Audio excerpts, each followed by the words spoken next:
The Grief Vintner. Act 1. The weight of salt. The glass caught the light first. Sharp, sudden, a flash of brightness against the white crust of the terrace. Serene's fingers closed around it, steady as the stone beneath her boots. The widow stood before her, face raw with 3 days of weeping, her hands clutching the edges of her shawl, as if it could hold her together. Serene did not look at the woman's face. She looked at the tears. They fell in slow, heavy drops, each one catching the light before slipping into the vial. The first few trembled at the rim, clinging to the glass before surrendering. Serene adjusted her grip, tilting the vial just so, ensuring none were wasted. The widow's chest seized, a sound like fabric tearing, but Serene's hands did not falter. She had done this 1,000 times before. Behind her, Marin shifted. A small sound, a boot scuffing stone, a held breath released too soon. Serene did not turn. She knew the girl's hands would be white-knuckled fists, her shoulders tight with the effort of standing still. Marin was new. She would learn. The vial filled. The widow's tears slowed, then stopped. Silence settled between them, thick as the salt crust underfoot. Serene recapped the vial with a practiced twist, then reached into the pouch at her belt. The copper coins were cool against her palm, their edges worn smooth from handling. She counted them out, one by one, into the widow's trembling hand. Fair compensation, Serene said, each word measured and professional. The valley's prosperity depends on this service. The widow's fingers closed around the coins. She did not look at them. Her gaze remained fixed on the space where her son had stood 3 days prior, where now there was only air and the faintest imprint of grief in the salt. Serene turned away. Marin followed, her steps hesitant at first, then steadier as they descended through the stepped gardens carved into the hillside. The white salt crunched beneath their boots, the sound sharp in the stillness. The air here tasted of iron and rust, mineral deposits that clung to the back of the throat. Marin's breath came too fast. Serene could hear it, the quick, shallow inhales, her shoulders rising and falling with each step. She did not speak until they were well clear of the widow's home, until the salt crust gave way to the harder stone of the path leading back to their cottage. You'll learn not to notice such things, Serene said. Marin's head snapped toward her. Notice what? Serene gestured vaguely behind them. The pressure, the smell, the way children cry before you enter rooms. Marin's hands flexed at her sides. I don't. You do. Serene's voice was firm, but not unkind. It's the work. The valley selects those who are sensitive enough to harvest well. Marin swallowed. The sound was audible, a dry click that seemed to echo in the silence. And if I don't want to be selected? Serene remained silent. The path ahead of them wound through the terraces, the white salt glowing faintly in the gathering dusk. The copper coins in her pouch were a weight against her hip, a reminder of the transaction they had just completed. The widow's grief, now contained in a vial, would be aged in the cellars above, fermented into something palatable for those who wish to taste sorrow without understanding its source. Marin's steps slowed. Serene turned to find the girl standing still, her gaze fixed on something in the distance. A child, perhaps. One of the many who played among the carved stone steps below, their laughter sharp and fleeting. The child's eyes were wide, her mouth open in a soundless cry. Serene exhaled through her nose. They sense it. The valley's touch. Marin's fingers twitched toward her temples, as if she could press the pressure away. What does it want? Serene turned back to the path. To endure. The cottage waited for them at the valley's bottom, its stone walls stained with salt, its roof sagging under the weight of years. Inside, the air hung heavy with old tears and damp wood, their presence coating her tongue with bitterness. Serene set the vial on the table, its contents catching the light as she moved. Marin lingered in the doorway, her hands still clenched at her sides. Serene averted her gaze from the figure. She reached for the ledger, flipping to a fresh page. The widow's name went in first, then the date, then the quantity of tears collected. The numbers were precise, unyielding. They did not account for the weight of the copper coins, or how the widow's hands had trembled when she took them. Marin's voice was quiet. Do they ever recover? Serene's pen stilled. The question hung between them, heavy as the salt crust outside. She did not look up. Recovery is not the point. The ledger's pages were thin, the ink bleeding slightly at the edges. Serene's handwriting was neat, precise. The widow's grief was now a line in a book, a transaction recorded, a debt paid. The copper coins would buy her bread, perhaps, or a new shawl to replace the one she had clutched too tightly. They would not bring her son back. Marin stepped inside, closing the door behind her. The latch clicked into place, a small, final sound. She moved to the window, her reflection faint in the glass. Her eyes were wide, her face pale. Surian set the pen down. You'll learn. Marin did not answer. Outside, the wind stirred the salt crust, sending small clouds of white dust skittering across the terraces. The child was gone now, her cry swallowed by the valley's endless hunger. Suran turned back to the ledger. The numbers waited for her, steady and unchanging. She filled in the last of the details, then closed the book with a soft thud. The pressure behind Marin's eyes would fade. The smell would lessen. The children would stop crying when she entered rooms. Or they wouldn't. Either way, the work would continue. The ledger and the lie. The quill scratched against the ledger's yellowed page, a sound like insects burrowing through dry leaves. Surian's fingers moved with practiced precision, dipping the nib into the inkwell, tapping away the excess, then guiding the black fluid into neat columns. Name, date, volume collected, vintage. Each entry a life distilled into numbers, each number a copper coin earned. The cottage air smelled of old paper and the faint metallic tang of the tear vials lined up on the shelf, each one stoppered with wax, each one labeled in her own hand. Marin sat by the window, her silhouette framed against the dimming light. The valley's perpetual twilight seeped through the glass, casting her face in shades of bruised purple. She had not spoken in some time, but Saren felt the weight of her gaze, heavy as a hand pressing between her shoulder blades. Do they ever recover? Marin's voice was quiet, but it carried the sharp edge of a blade unsheathed. Surian's hand stilled. The quill hovered above the ledger, a single bead of ink trembling at its tip. She did not look up. Who? The mourners. A pause. Marin's fingers flexed against her own thighs, leather creaking softly. The ones we take from. Do they ever stop grieving? The question settled into the space between them, thick as the dust mote swirling in the slanted light. Serene exhaled through her nose, slow, controlled. The ledger's pages whispered as she turned one, the sound like a sigh. You will learn not to ask such questions. Marin shifted in her seat. The wooden chair creaked. But, no. Siren set the quill down with deliberate care. The inkwell's glass clinked against the table's edge. Grief is not the point. The tears are. The transaction is. The system is.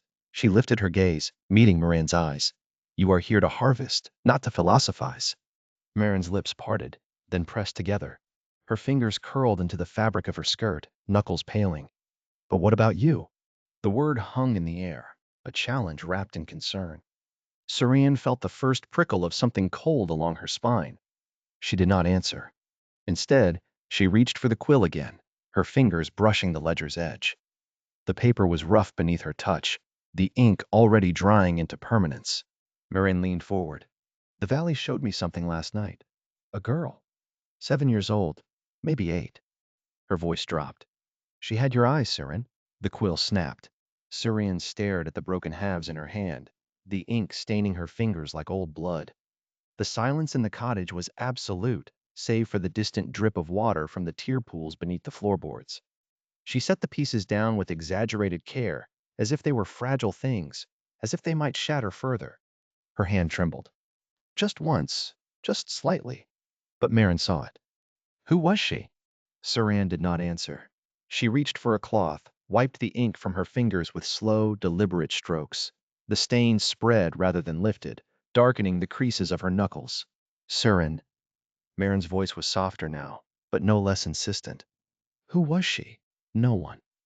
The words came out flat, hollow. A dream.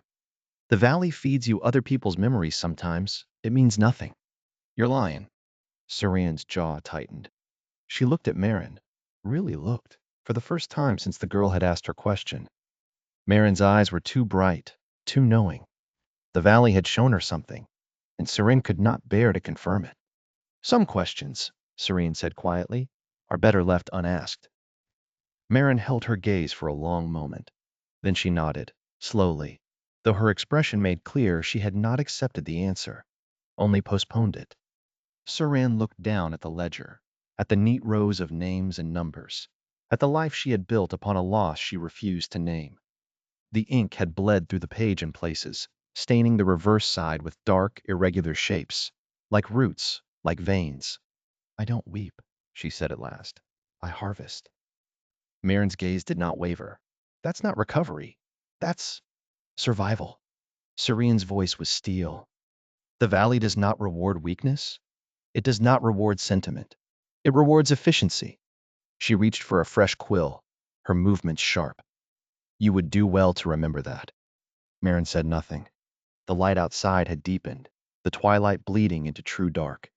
The tear pools beneath the cottage glimmered faintly, their surfaces rippling with some unseen current. Serene finished the last entry in the ledger, her hand steady despite the tremor in her chest. The numbers blurred for a moment before she blinked them back into focus. When she finally looked up, Marin was gone from the window. The chair sat empty, its wooden slats pale as bones in the fading glow. Serene exhaled, slow and measured. The small house remained eerily silent. The air was too thick. She found Marin in the bedroom, already curled beneath a thin blanket, her back to the door. Serene hesitated on the threshold, her fingers brushing the doorframe. The wood was damp beneath her touch, the cottage's walls weeping in silent sympathy. Marin. No answer. The girl's breathing was even, but too shallow. Serene stepped closer, her boots silent on the warped floorboards. Marin's face was turned toward the wall, her dark hair fanned across the pillow. Her eyelids fluttered, her lips parting on a soft, pained sound.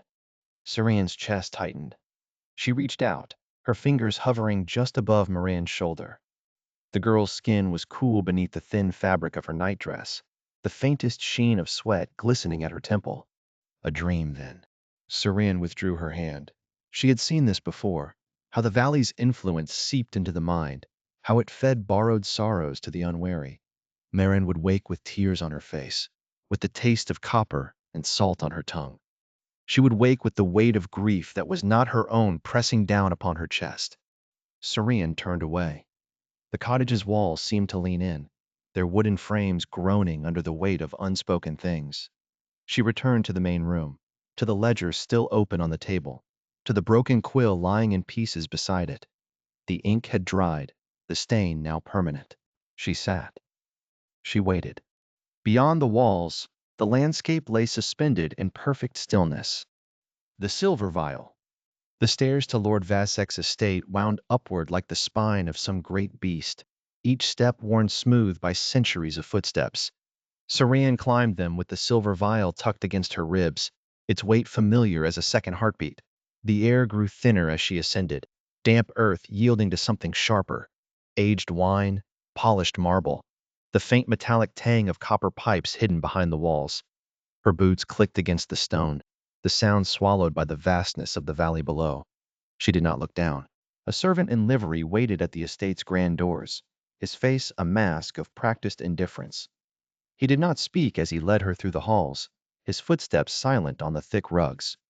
The walls were lined with shelves, and on those shelves stood hundreds of bottles, each one stoppered with wax and labeled in meticulous script.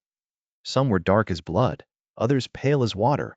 All of them held the same thing: grief, distilled. Serene's fingers twitched toward the vial at her belt. She kept her gaze forward. The servant paused before a set of double doors, their surface carved with twisting vines that coiled around clusters of grapes. He knocked once, then pushed them open without waiting for an answer. The study was vast, its ceiling lost in shadow. A fire crackled in the hearth, casting flickering light over the desk where Lord Vassek sat. He did not look up as she entered. His fingers, long and pale, traced the edge of a half-empty bottle before him. Faded lettering clung to the glass, the ink smudged as if by time, or by trembling hands. "You're late," he said. Serene stepped forward, her boots sinking into the rug. The widow's terrace was crowded today. At that, Vassek's head snapped up.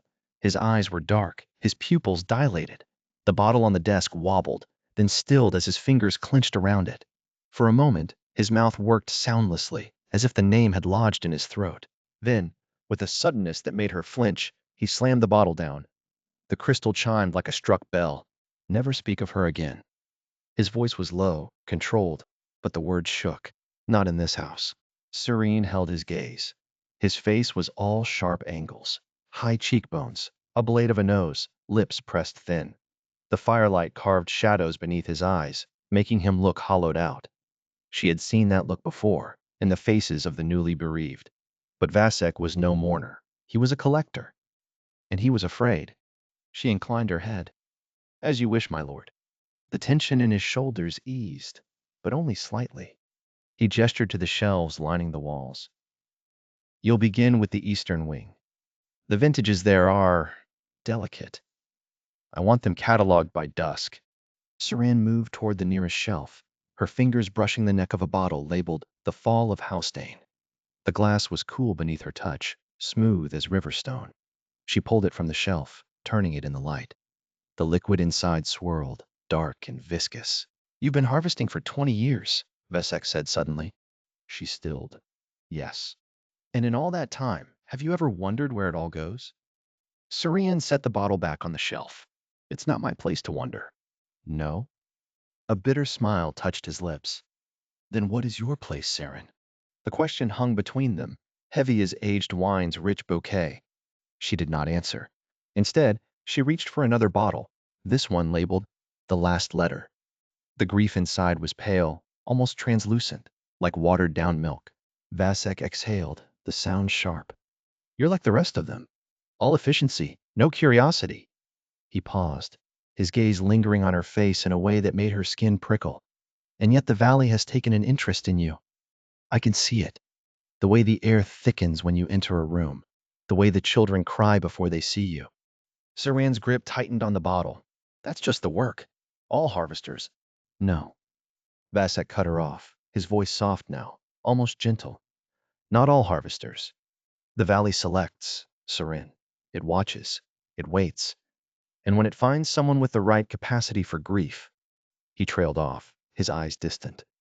Well, let us say there are promotions in this trade that most harvesters never learn about. What kind of promotions? Vasek's smile was thin, bitter, the kind no one asks for, the kind that find you. He waved a hand dismissively. But I've said too much. You wouldn't understand. Not yet. Surin set the bottle down with deliberate care. Curiosity is a luxury harvesters can't afford. Indeed. Vasek's gaze held hers for a moment too long. Though I wonder if you'll feel the same way when the valley comes calling. A chill traced down her spine. She did not know what he meant. She did not want to know. Vasek stood abruptly, his chair scraping against the floor. He moved to the shelves, his fingers trailing over the bottles like a lover's touch. Do you know what this is? He plucked one from the shelf, holding it up to the light. The liquid inside was dark as ink, swirling with something that looked almost like smoke. Saran shook her head. This, he said, is the first vintage. The words settled over her like a weight. The first vintage. The oldest grief in the valley, harvested from the widow herself. The bottle that had started it all. Vasek's fingers trembled as he set it back on the shelf. Some say she still weeps, that if you listen closely, you can hear her in the roots of the valley. Sarine's throat tightened. She had heard the stories, of course. The widow who had never stopped mourning, whose tears had carved the copper channels that fed the valley's harvest. But she had never believed them. Grief didn't last forever. It faded. It had to. Vasek turned to face her, his expression unreadable. You think I'm a monster? Sarine said nothing. Perhaps I am. He reached for the half-empty bottle on his desk, lifting it to his lips. The wine glistened on his mouth as he drank, his throat working. When he lowered the bottle, his pupils were blown wide, his breathing shallow. Saran watched him, her stomach twisting. She had seen this before, in the faces of the addicts who came to the slum districts, desperate for one more taste. But Vasek was no addict. He was a lord, a collector. And yet, his hands shook as he set the bottle down. You may go. Saran hesitated. There was something in his eyes, something raw, something desperate. But she had been dismissed. She turned toward the door, her boots silent on the rug. Sarin. She paused. If you ever find her, Vasek said softly, bring her to me. Sarin kept her gaze fixed forward. She stepped into the hall, the door clicking shut behind her. The servant waited, his face as blank as before. She followed him back through the estate, her fingers brushing the cool metal at her belt. The grief inside was still warm. She did not look down as she descended the stairs. The valley stretched below her, vast and hungry. And somewhere, beneath it all, the widow wept. The widow's whisper. The roots stirred before the dream took her. Saran lay curled on her cot, the thin wool blanket twisted around her legs like the first tendrils of something waking. The widow felt the shift in the dark, how the valley's breath hitched, how the copper channels beneath the soil hummed with sudden attention. She had waited for this moment for decades, watching from the hollows of her chamber as Surin moved through the terraces with her silver vial, her face a mask of professional detachment. But masks crack. The widow knew the sound of breaking porcelain. She reached. Not with hands. She had no hands left, nothing Syrian would call hands anymore. What remained of her flesh had long since fused with the valley's roots, her bones hollowed out and repurposed as conduits for the grief that sustained this place. But she could still touch. She could still speak. Or perhaps the valley spoke through her. She could no longer tell the difference. After 3 centuries, the line between warning and lure had blurred beyond recognition. Run, she tried to say. Leave this place before it's too late. But even as she formed the words, she felt the valley lean in, listening, measuring. This was not a warning. It was a test. The valley wanted to know if Syrian would flee, if she had the weakness to escape, or if she had the strength to stay and fight. The strength the valley needed. The widow had stopped believing her warnings were her own long ago. Perhaps they never had been. The words that emerged were shaped by something older than her will. The answer lies within your grasp. The widow wept in her chamber, though no one could see. The tears were harvested before they fell, drawn back into the copper channels, feeding the very system she longed to destroy. She had become the thing she hated, and now she was reaching for another woman who reminded her too much of herself, reaching not to save her, but to test her. Syrian's breath came in broken gasps. Her fingers twitched against the rough linen of her cot, nails scraping as if trying to claw free of something. The widow watched through the roots, through the copper veins that pulsed beneath the valley's skin. She saw the moment Saren's dream shifted, the way her body tensed, the way her lips parted as if to scream, though no sound came out. The widow knew that silence. She had lived inside it for centuries. In the dream, the valley was different. The terraces stretched endlessly, their white stones slick with something darker than rain. Serene stood where the lowest terrace dropped away into shadow, her silver vial clutched in one hand, her other pressed against the bark of an ancient tree. The bark split beneath her fingers, peeling back to reveal not wood, but flesh, pale, translucent, threaded with blue veins. The widow's flesh.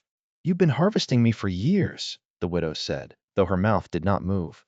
The words came from the roots themselves, vibrating through the soles of Saren's feet, up her spine, into the base of her skull. You just didn't know it. Saren's fingers curled into the wound she'd made. The flesh beneath her touch wept, thick tears sliding down her wrist, pooling in the cup of her palm. She stared at them, her breath shallow, her pulse a frantic thing against the widow's borrowed skin. This is how it starts, the widow whispered, with salt on your hands.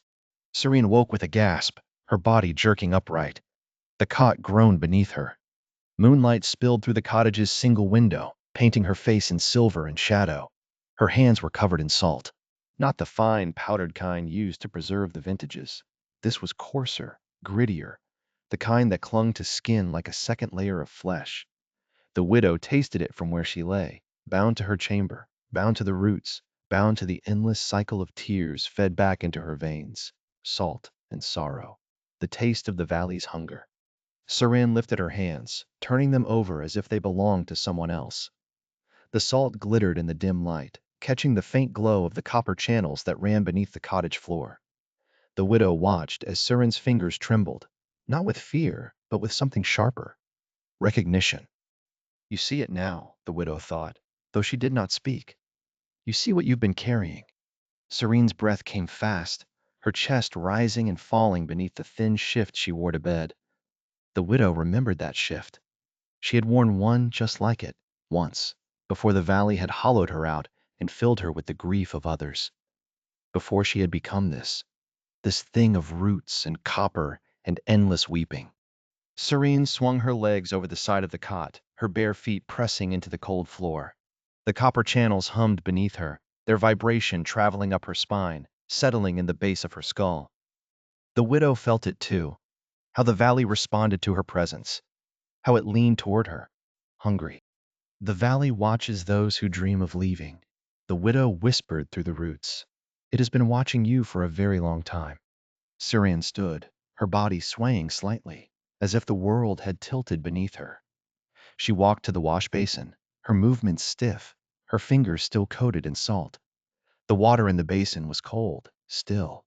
She dipped her hands into it, watching as the salt dissolved, swirling into the liquid like smoke. But the water did not stay clear for long. It darkened, turning the color of old blood, of grief fermented too long in the dark. The widow's breath hitched in her hollow chest. You're not just harvesting tears anymore, she thought. You're harvesting the truth. Saran pulled her hands from the water, her fingers dripping. The salt was gone, but the stain remained, a faint reddish tint to her skin, as if the grief had seeped into her pores. She stared at her hands, her expression unreadable even to the widow, who had spent centuries learning the language of faces. Then, slowly, Saran curled her fingers into fists. The widow felt a tremor run through the copper channels, not of fear, but of anticipation. The valley had felt it too. The clenched fists, the refusal to weep, the quiet burning determination that marked the ones who would fight, the ones the valley wanted most. Run, she tried to whisper through the roots. Please, don't become what I became. But the valley drank her words before they could reach Surian's ears. What arrived instead was something else, a sense of purpose, of direction, of inevitability. The widow felt the channel's pulse with something like hunger, and she understood with terrible clarity. The valley was not threatened by Surian's awakening. It was selecting her. Every warning the widow gave, every truth she revealed, every push toward rebellion, it was all part of the test. The valley didn't fear resistance. It cultivated it. How else would it find hosts strong enough to bear 3 centuries of grief? Outside, the valley held its breath. The copper channels hummed, the roots pulsed, and somewhere, deep beneath the terraces, the widow's tears began to flow faster. Not with hope, but with the grief of someone who had just realized that her warnings were the trap. That she had never stopped serving the valley, not even in her rebellion. That she never would. The weight of unwept tears. The floorboards groaned under Surin's weight as she shifted from one foot to the other, her bare soles pressing into the cold wood.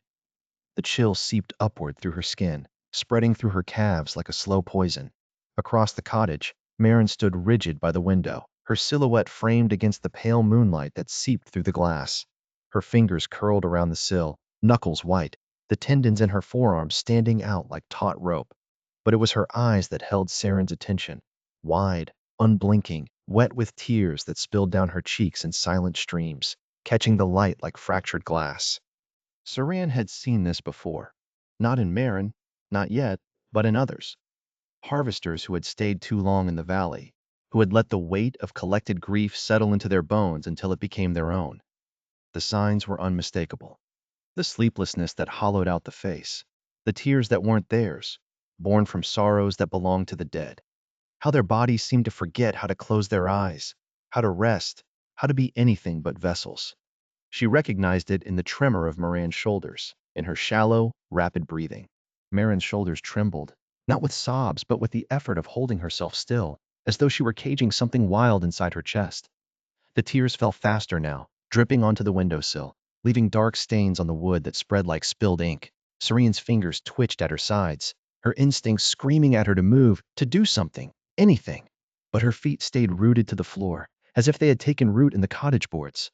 She knew what this was. The truth had remained constant within her consciousness since childhood, and the knowing was a stone in her throat, heavy and choking. The cottage was too quiet. The usual creak of the settling beams, the whisper of wind through the eaves, all of it had stilled, as if the valley itself was holding its breath in anticipation. The air felt thick, almost solid, pressing against Saren's skin like a living thing. The vials on the shelves rattled faintly, their contents sloshing against the glass in a rhythm that matched Marin's breathing, though there was no breeze to stir them. Serene's gaze flickered to them, watching the tears inside those glass vessels catch the moonlight, then back to Marin. The girl's lips moved, forming words that didn't make it past the silence, her mouth opening and closing like something drowning. Then, a whisper that seemed to come from very far away. I can feel something else inside me. Serene's chest tightened, her breath catching in her lungs. She had heard those words before too, not from Marin, but from others, in the moments before the hollowing took them completely. She remembered their voices, thin, fractured things that no longer sounded entirely human. Wearing my skin, Marin continued, her voice hollow, as if the words were being pulled from somewhere deep inside her, from a place that belonged to something else entirely. Her fingers flexed against the windowsill, her nails digging into the wood, leaving crescents of damage in the grain.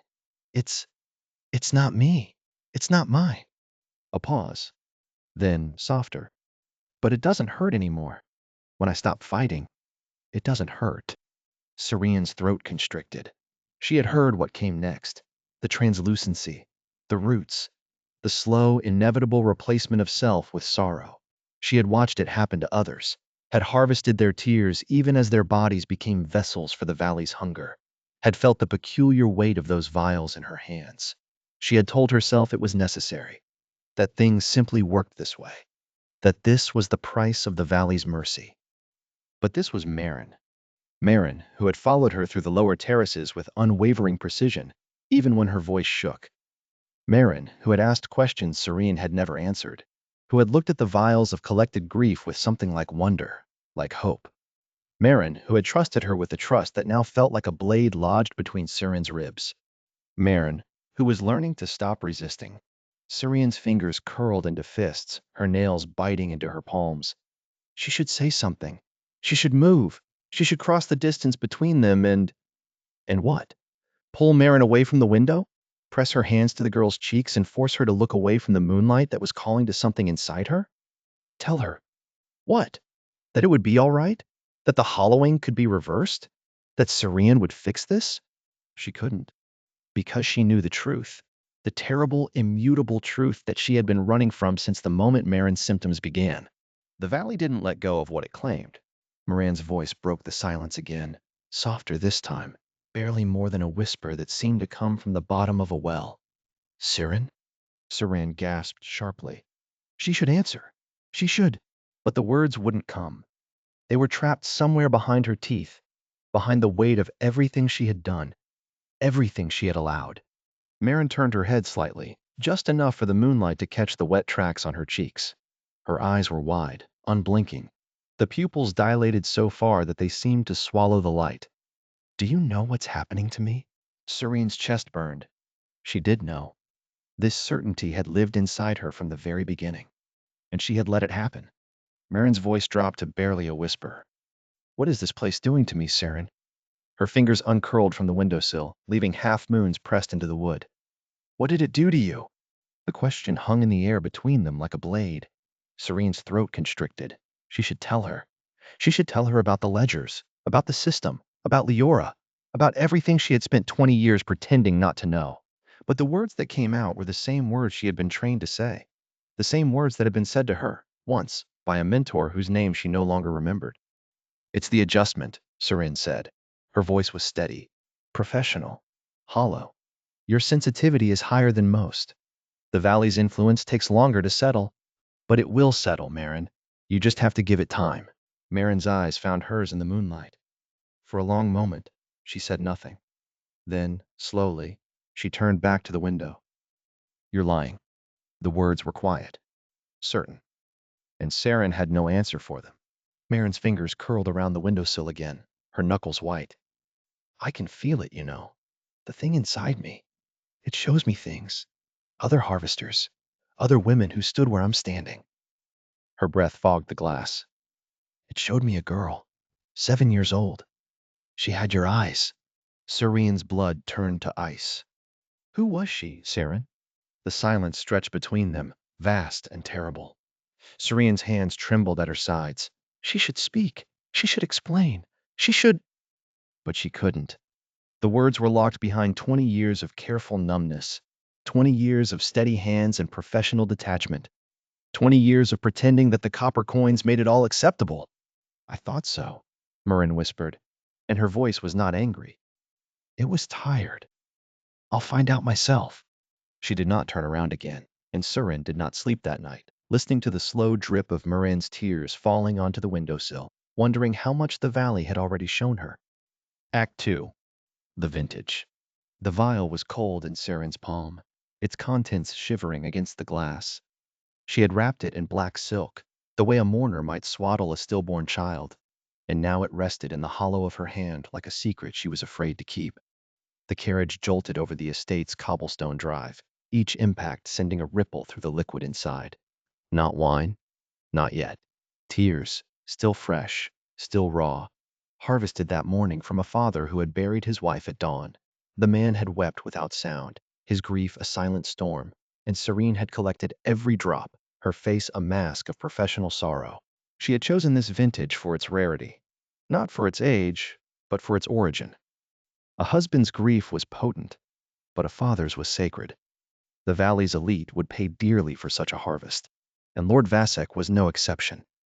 He had a taste for the unmediated, the untamed, the kind of grief that left scars. The carriage rolled to a stop. Serene did not wait for the footman. She stepped down before the wheels had fully ceased their turning, her boots crunching on gravel that had been raked smooth that morning. The estate loomed above her, its marble facade veined with silver, as if the stone itself had been weeping. The air smelled of damp earth and the faint metallic tang of old blood. She adjusted her grip on the small glass vessel, the silk cool against her skin. Vasek's study was on the second floor, its windows overlooking the valley's lower terraces. She had been here before, of course, dozens of times, but never with this purpose.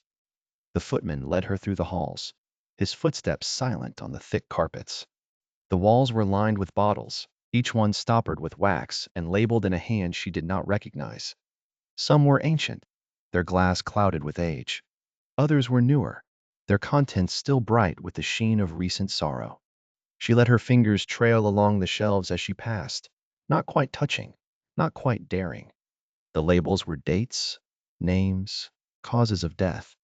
A mother's grief, harvested 3 winters past. A child's, taken in the spring. A lover's, still fresh enough to glisten. She knew what she was looking for. The footman knocked once, then opened the door without waiting for a response. Vasek stood by the window, his back to the room, his hands clasped behind him. The light caught the silver in his hair, turning it to mercury. He did not turn. Lord Vasek, Saran said, stepping inside. The door clicked shut behind her. Surin. His voice was smooth, practiced. He turned at last, his face a study in controlled indifference. But his hands were another matter. They twitched at his sides, fingers flexing as if testing the air for resistance. I was not expecting you. She held up the vial, the silk unwrapping like a second skin. A rare vintage. I thought you might be interested. He did not move toward her. His eyes flicked to the vial, then away, as if the sight of it pained him. You know I do not accept unsolicited offerings. This one is different. She stepped closer, the vial extended. The liquid inside caught the light, throwing prisms across the floor. A father's grief, fresh, untouched. Vasek's nostrils flared. For a moment, she thought he might refuse. Then his hand lifted, slow, deliberate, and took the vial from her. His fingers brushed hers, cold and dry. He held the glass up to the light, turning it this way and that, watching the tears slosh against the sides. You harvested this yourself? His voice was careful, too careful. This morning. She watched his face. The man was still kneeling at the graveside when I found him. Vasek's throat worked. He set the vial down on his desk, not quite gently. And what do you want in return? She smiled. It was a small thing, a professional curve of the lips. A favor, a small one. His eyes narrowed. What kind of favor? The kind that requires discretion. She let her gaze drift to the locked cabinet in the corner, the one she had never seen opened, the one that hummed, faintly, like a tuning fork struck against bone. I've heard rumors about your collection, about the rarities you keep. Vasek went very still. The air in the room thickened, pressing against her skin like damp wool. Rumors are just that, he said at last. stories told by those who do not understand the value of what I possess. And yet, she said, stepping closer, you have never shown me. His fingers curled into fists. You are a harvester, Surin, not a collector. And you are a collector who has never tasted my work. She let the implication hang between them, heavy and sweet as rotting fruit. I thought we might exchange knowledge. For a long moment, he said nothing. Then, with a suddenness that made her flinch, he turned and strode to the cabinet. The key was in his hand before she could blink, small and silver, glinting in the light. He inserted it into the lock, twisted. The mechanism clicked, loud as a gunshot. The cabinet doors swung open. Inside, the bottles were different, older, darker. The labels were yellowed with age, the ink faded to near illegibility. Some were stoppered with wax that had cracked and crumbled, others with cork that had blackened with time. The air that rushed out was stale, thick with dust and volatile compounds that made the back of her throat ache. Vasek reached inside, his hand hovering over the bottles like a man testing a wound. Then, with deliberate care, he selected one. The glass was dark, nearly black, the label written in a hand she recognized. Her hand. The vial trembled in his grip. This, he said, his voice barely above a whisper, is one of my most prized possessions. Surin did not breathe. The room tilted, just slightly, as if the floor had shifted beneath her feet. The label was a date, a name. The name she had written in her own careful script, the one that belonged to the child she had carried and lost. Vasek turned the bottle in his hands, watching the liquid inside catch the light. 20 years, he murmured, and still it weeps. An urge to shriek overwhelmed her. She wanted to tear the bottle from his hands, to smash it against the floor, to watch the grief spill out like blood. But she did not move. She stood very still, her hands clenched into fists, her nails digging into her palms hard enough to draw blood. You kept it, she said at last. The words came out level, controlled, too controlled. Vasek's eyes flicked to hers. For the first time, she saw something in them that was not control. Fear. I did not drink it, he said quickly. I have never drunk it. I keep it. As a reminder. Of what? Of the cost. His grip compressed the bottle until the glass creaked. Of what we take. She wanted to believe him. She wanted to believe that he had never tasted the child's grief, that he had kept it as some kind of penance. But the way he held the bottle, like a man clutching a lifeline, told her otherwise. She stepped closer, close enough to see the pulse jumping in his throat. Let me see it. Vasek hesitated. Then, with a reluctance that was almost comical, he held the bottle out to her. She took it. The glass was warm. Too warm. As if the grief inside was still alive, still burning. The label was her handwriting, but the ink was smudged, as if someone had touched it, again and again, over the years. She traced the letters with her thumb, her skin prickling. You recognize it, Vasek said softly. She did not answer. She was too busy staring at the liquid inside. It was darker than the other vintages, thicker. It clung to the sides of the bottle like syrup, slow and viscous, and it moved. Not with the gentle slosh of tears, but with a purpose, a rhythm, as if something inside was trying to get out. It's different, she said at last. Vasek's breath hitched. Yes. Why? He did not answer. Instead, he reached out, his fingers brushing the bottle where hers had been. Some griefs are too potent to be diluted. Some losses are too deep to be shared. She looked at him, really looked at him. The lines around his eyes were deeper than she remembered, the skin beneath them bruised and hollow. His hands were shaking. You've tasted it, she said. His silence was answer enough. She set the bottle down on the desk, her fingers lingering for a moment too long. The glass was still warm, still weeping. Vasek exhaled, slow and shaky. Serene, don't.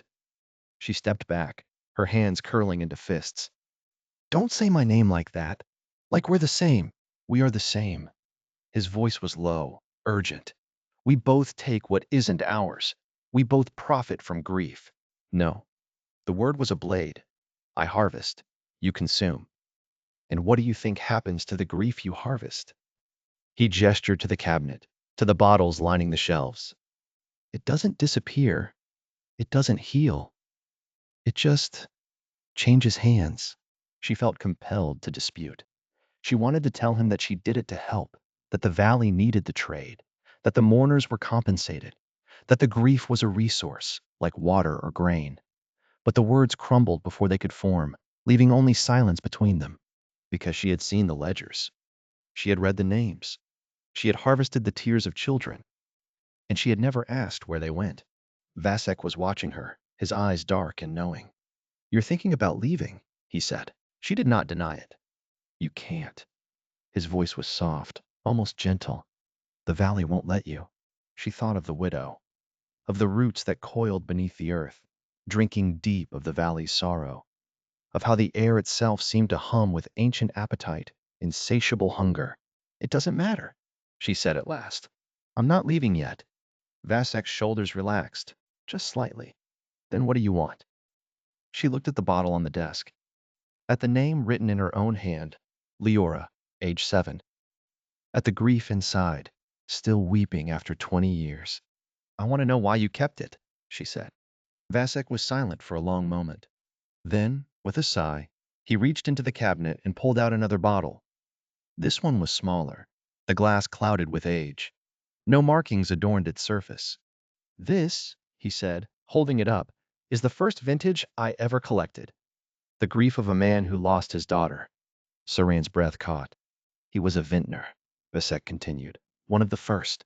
He taught me everything I know." His fingers tightened around the bottle. "He drank his own harvest, every drop, and when it was gone, he took a knife to his wrists and bled out in his cellar." She stared at him. "Why are you telling me this?" "Because you need to understand." He set the bottle down beside hers.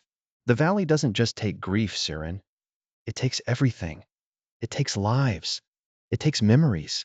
It takes children." His voice broke. "It took mine." She had never known Vasek had a child. He saw the question in her eyes. "A daughter," he said quietly. "She died when she was 6. Fever. I harvested her grief myself." His hands were shaking again. "I drank it. Every drop. And when it was gone, I couldn't stop. I kept drinking. Other people's grief. Other people's children." He looked at her, his eyes wet. "I am not a good man, Saran, but I am not the only one." She thought of the ledgers, of the names, of the children, of her daughter. She picked up the bottle with her daughter's name on it. The glass was still warm. "I want this," she said. Vasek's face went pale. "You don't understand what you're asking." "I understand perfectly." She held the bottle up, watching the grief inside catch the light. "I want to know what it tastes like." For a moment, she thought he might refuse. Then, with a shuddering breath, he reached into his desk and pulled out a key. He unlocked a drawer, reached inside, and withdrew a single glass. It was small, delicate, the kind used for tasting rare vintages. He set it on the desk between them. Saran uncorked the bottle. The scent that rose from it was not like the others. It was richer, darker, with an undercurrent of something metallic, something alive. She poured a single drop into the glass. It clung to the sides, thick and slow, like honey. Vasek was watching her, his face a mask of horror and longing. She lifted the glass to her lips. The grief hit her like a blow. It was not sweet. It was not bitter. It was raw, unfiltered, a wound torn open and pressed against her mouth. She tasted salt, yes, but also bone-deep memory, the marrow of her being. She tasted that first newborn cry. She tasted the weight of that small body in her arms. She tasted the moment she had realized she was gone. And then, like a tide receding, she tasted the valley. She tasted the roots. She tasted the hunger. She tasted the centuries of grief, of children taken, of lives consumed. She tasted the system, vast and unyielding, a machine that fed on sorrow and excreted gold. She set the glass down, her hands shaking. Vasek was on his knees. He had not moved, had not touched the glass, but his face was wet with tears. "Now you understand," he whispered. She did. She understood that the valley was not just a place. It was a thing, a living thing, with a hunger that could never be sated. She understood that the girl's grief was not hers alone. It belonged to the valley now. It belonged to Vasek. It belonged to every man, woman and child, who had ever tasted it. She understood that she could not leave. Not yet. But she could fight. She picked up the bottle, the glass still warm in her hand. "I'm taking this," she said. Vasek did not argue. He only watched, his face a ruin of grief and guilt. As she wrapped the bottle in silk and tucked it into the pocket of her coat, she turned to leave. "Suren." She paused at the door. "You won't win," he said softly. Her gaze remained fixed ahead. "I know." The halls were silent as she walked. The bottles lining the walls watched her pass, their contents dark and still. She did not touch them. It wasn't necessary for her. She had tasted the truth, and it had tasted like her daughter. The archive beneath. The ladder groaned under Suren's weight as she descended into the vintner's archive, each rung slick with condensation that beaded against her palms. The air thickened with every step, heavy with damp parchment and the metallic tang of copper ink. Below, the archive yawned open, a cavern of stone shelves stretching into the gloom, their contents swallowed by shadows. A single lantern hung from a rusted hook near the base of the ladder, its flame guttering in the stale air. She adjusted the strap of her satchel, the silver vial inside pressing cold against her ribs. The last rung gave way to packed earth, her boots sinking slightly into the damp. The silence here was different from the valley's usual hush. This was the quiet of a place that had never known sunlight, where even the dust had settled into stillness. She reached for the lantern, its handle warm from the flame, and held it aloft. The light spilled across the nearest shelf, illuminating ledgers bound in cracked leather, their spines stamped with dates that predated her birth by centuries. Her breath came shallow. The widow's voice echoed in her memory. "You already know how to end this." But first, she needed to see the truth written in ink. She moved deeper into the archive, the lantern's glow carving a path through the dark. The shelves loomed like sentinels, their contents organized not by year, but by some logic she couldn't decipher. Vintages of grief, perhaps, or the quality of the harvest. A ledger from 300 years ago sat beside one from last winter, their spines pressed together as if time meant nothing here. The air tasted of salt and decay, heavy with old tears preserved in paper. Her fingers brushed against a ledger bound in dark leather, its cover worn smooth by generations of hands. The label read Vintage 1247 to 1250, Children's Harvest. Her pulse hammered against her ribs. She pulled it free, the weight of it heavy in her hands. The pages crackled as she opened it, the parchment brittle with age. The entry stretched back decades, centuries, a catalog of children reduced to numbers. Subject female, age 6. Vintage, first loss. Tears collected, 8 vials. Payment, 2 copper coins. And another, subject male, age 9. Vintage, orphan's grief. Tears collected, 14 vials.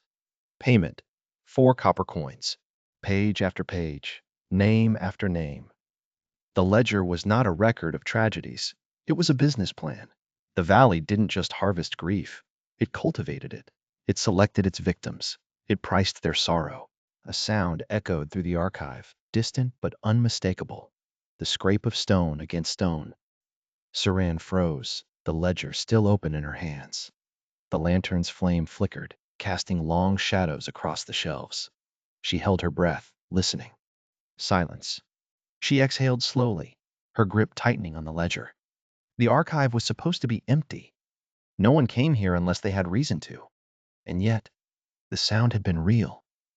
A warning, perhaps, or a reminder that even here, in the belly of the valley's secrets, she was not alone. She flipped to the next leaf. More names, more children, more copper payments. The scale of it was staggering. Not a handful of tragedies, but a system, a deliberate, documented system. The valley didn't just harvest grief. It cultivated it. It selected its victims. It priced their sorrow. Her hands trembled, but she didn't stop reading. The next entry made her stomach clench. Harvest. Marin, female, age 16. Vintage, first loss.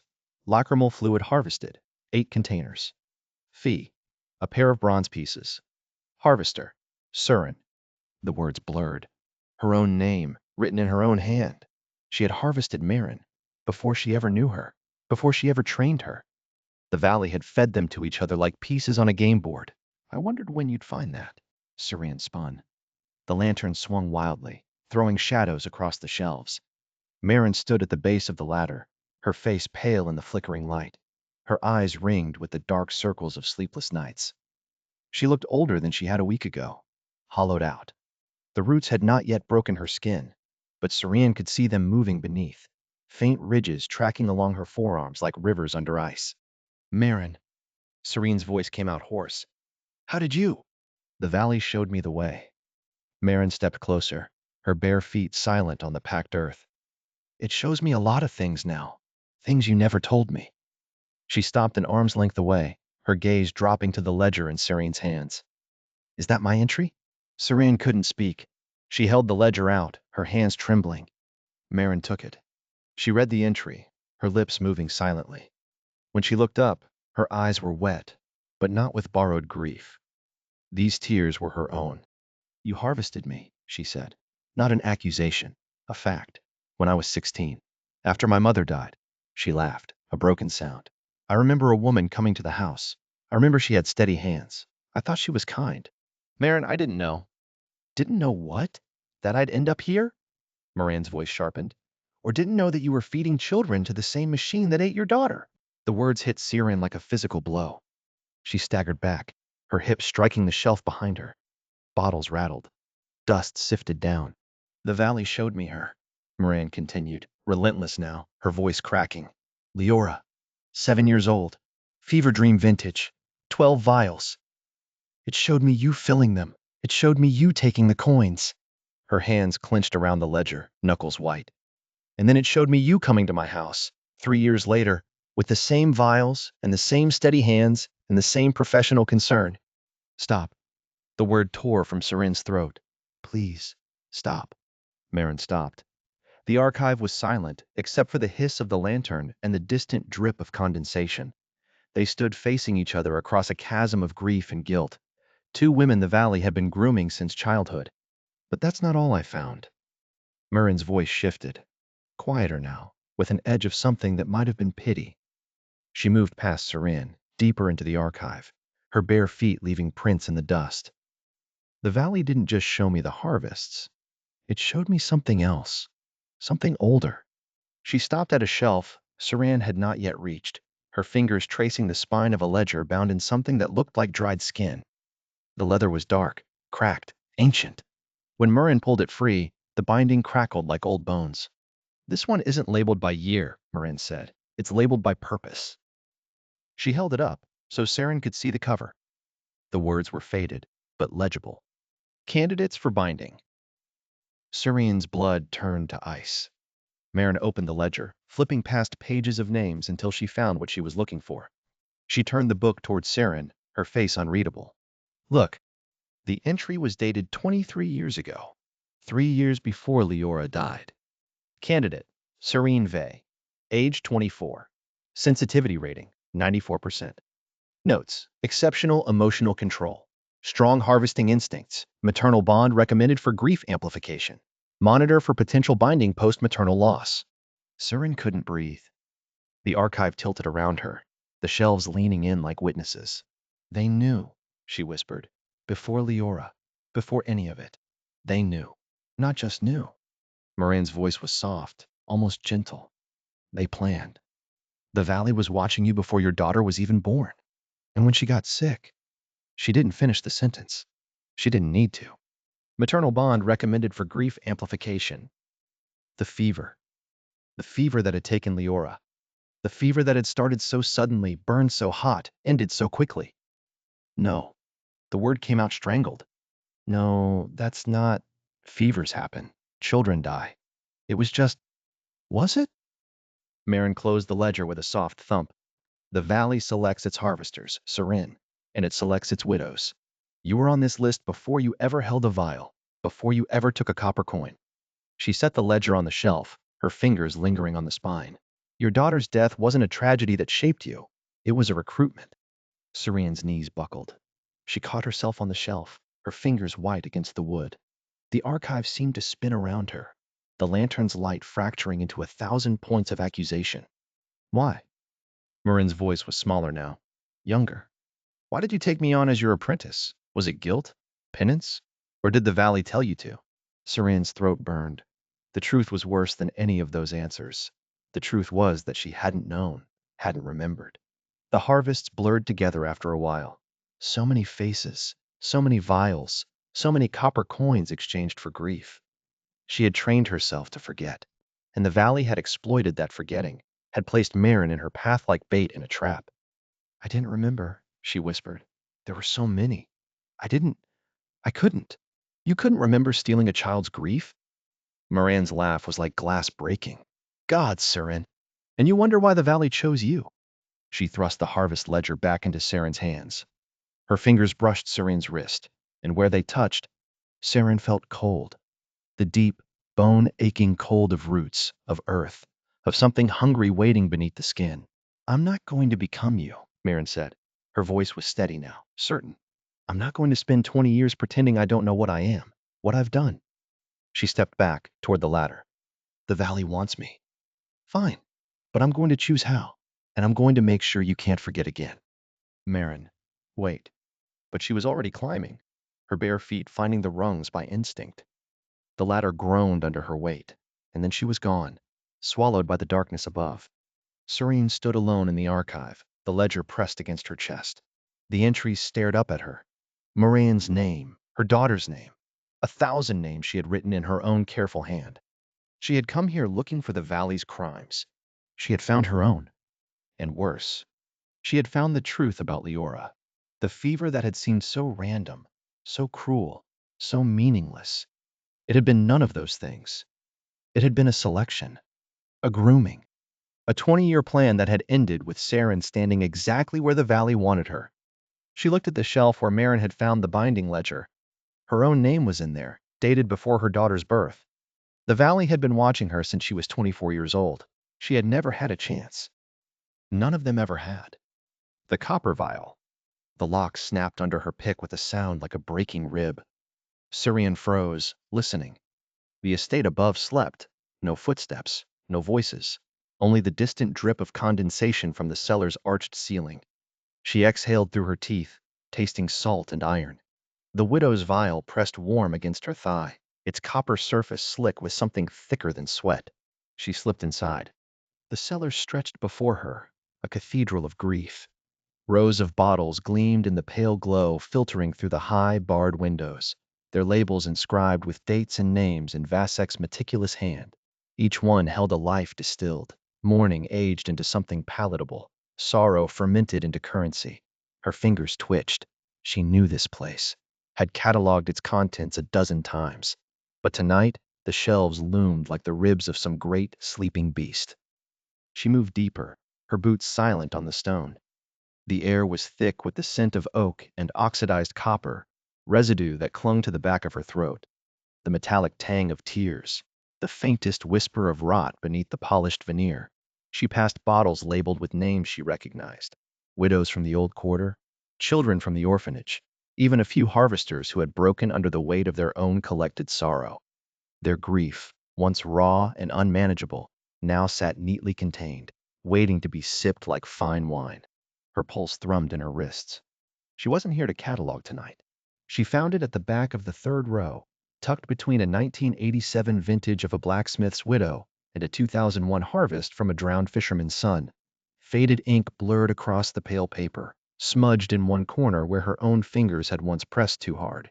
Leora Vey, aged 7, harvested 2003, 20 years.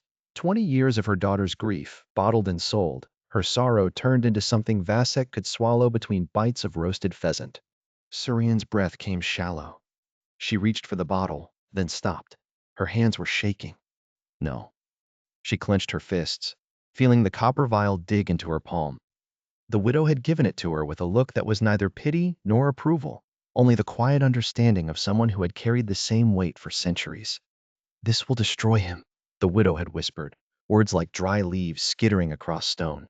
But it will also show you what you've become. Surian pulled the vial from her pocket. The liquid inside was dark, viscous, clinging to the glass like syrup. Not grief wine. Not yet. This was raw essence, unprocessed. The widow's own tears, harvested from the binding veins beneath the valley's terraces, unfiltered. the kind of sorrow that didn't age into something drinkable, the kind that burned. She uncorked the bottle of Leora's vintage.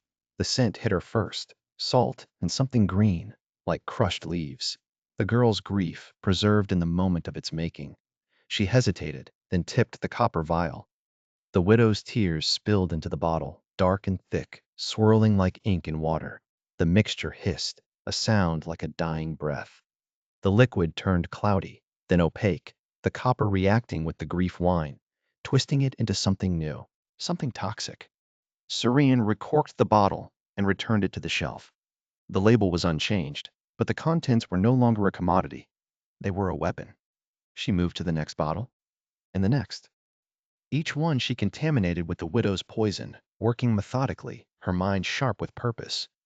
The valley's system relied on dilution, on taking raw, unmanageable grief and aging it into something that could be consumed without consequence. But the widow's tears bypassed that process.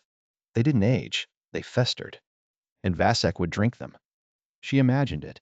The first sip, metallic and sharp on his tongue, unprocessed sorrow clawing down his throat. He would taste the widow's centuries of suffering first, her hollowed chest, her bound wrists, the roots that fed on her tears.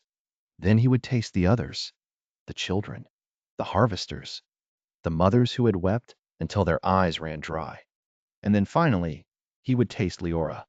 Serene's hands didn't shake as she worked. She moved through the cellar like a shadow, her body coiled with purpose beyond anger. This wasn't justice. It wasn't even revenge. It was maternal fury that had been growing in her since the day she first realized what she had done to her own daughter's grief. She had bottled it, sold it, consumed it in the end when the weight of her own sorrow had become too much to bear. The last bottle she contaminated was labeled with her own name, Serene Vey, harvested 2003. Her hands stilled. She hadn't known Vasek kept it, hadn't known he drank from it, savoring the irony of a harvester's own grief turned into vintage. She uncorked it.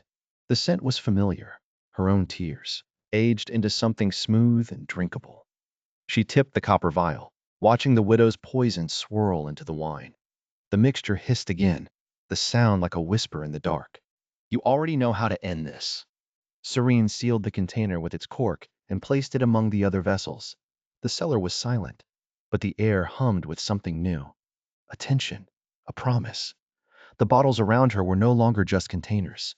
They were traps, and Vasek would walk into them willingly. She turned to leave, then paused. On the far wall, half hidden behind a rack of older vintages, was a door she had never noticed before.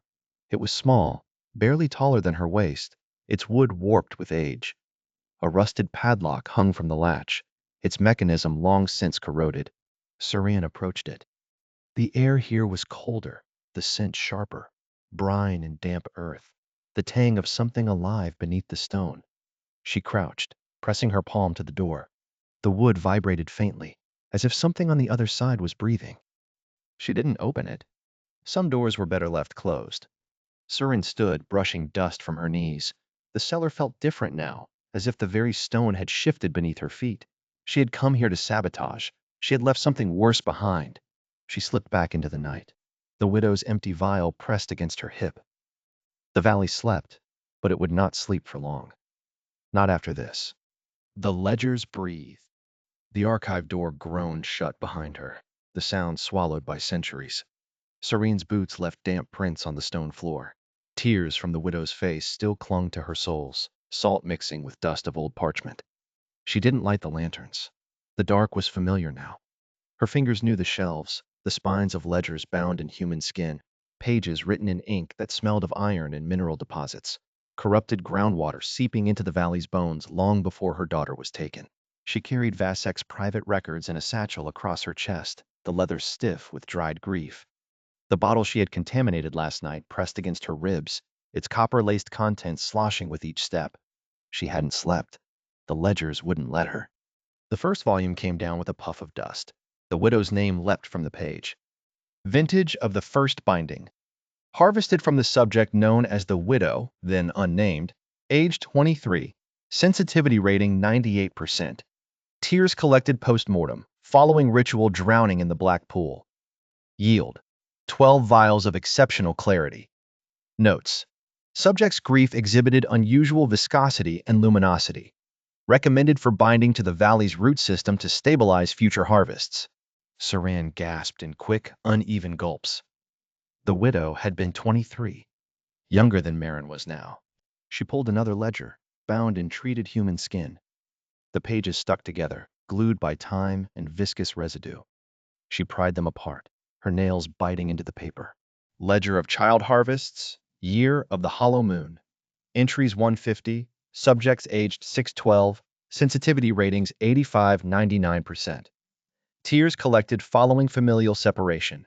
Notes: children's grief produces the highest yield of luminous tears. Recommended for consumption by the aristocracy to enhance emotional resonance during mourning rituals. The clinical language made her stomach turn. Familial separation. As if they were describing livestock, not children torn from their parents. She turned the page, scanning for patterns, for the scope of it. Entry after entry, decade after decade. The system had been running for centuries, long before she was born, long before she had ever held a vial. Serene's hands shook. She reached for Vasek's private records, the ones stolen from his cellar. His handwriting was precise, clinical, the same hand that had patted her shoulder after successful harvests. She needed to understand who else had been complicit, who else had known. Private collection inventory, Lord Vasek's estate. The list stretched across multiple pages, bottles organized by vintage, by potency, by the age of the grief inside.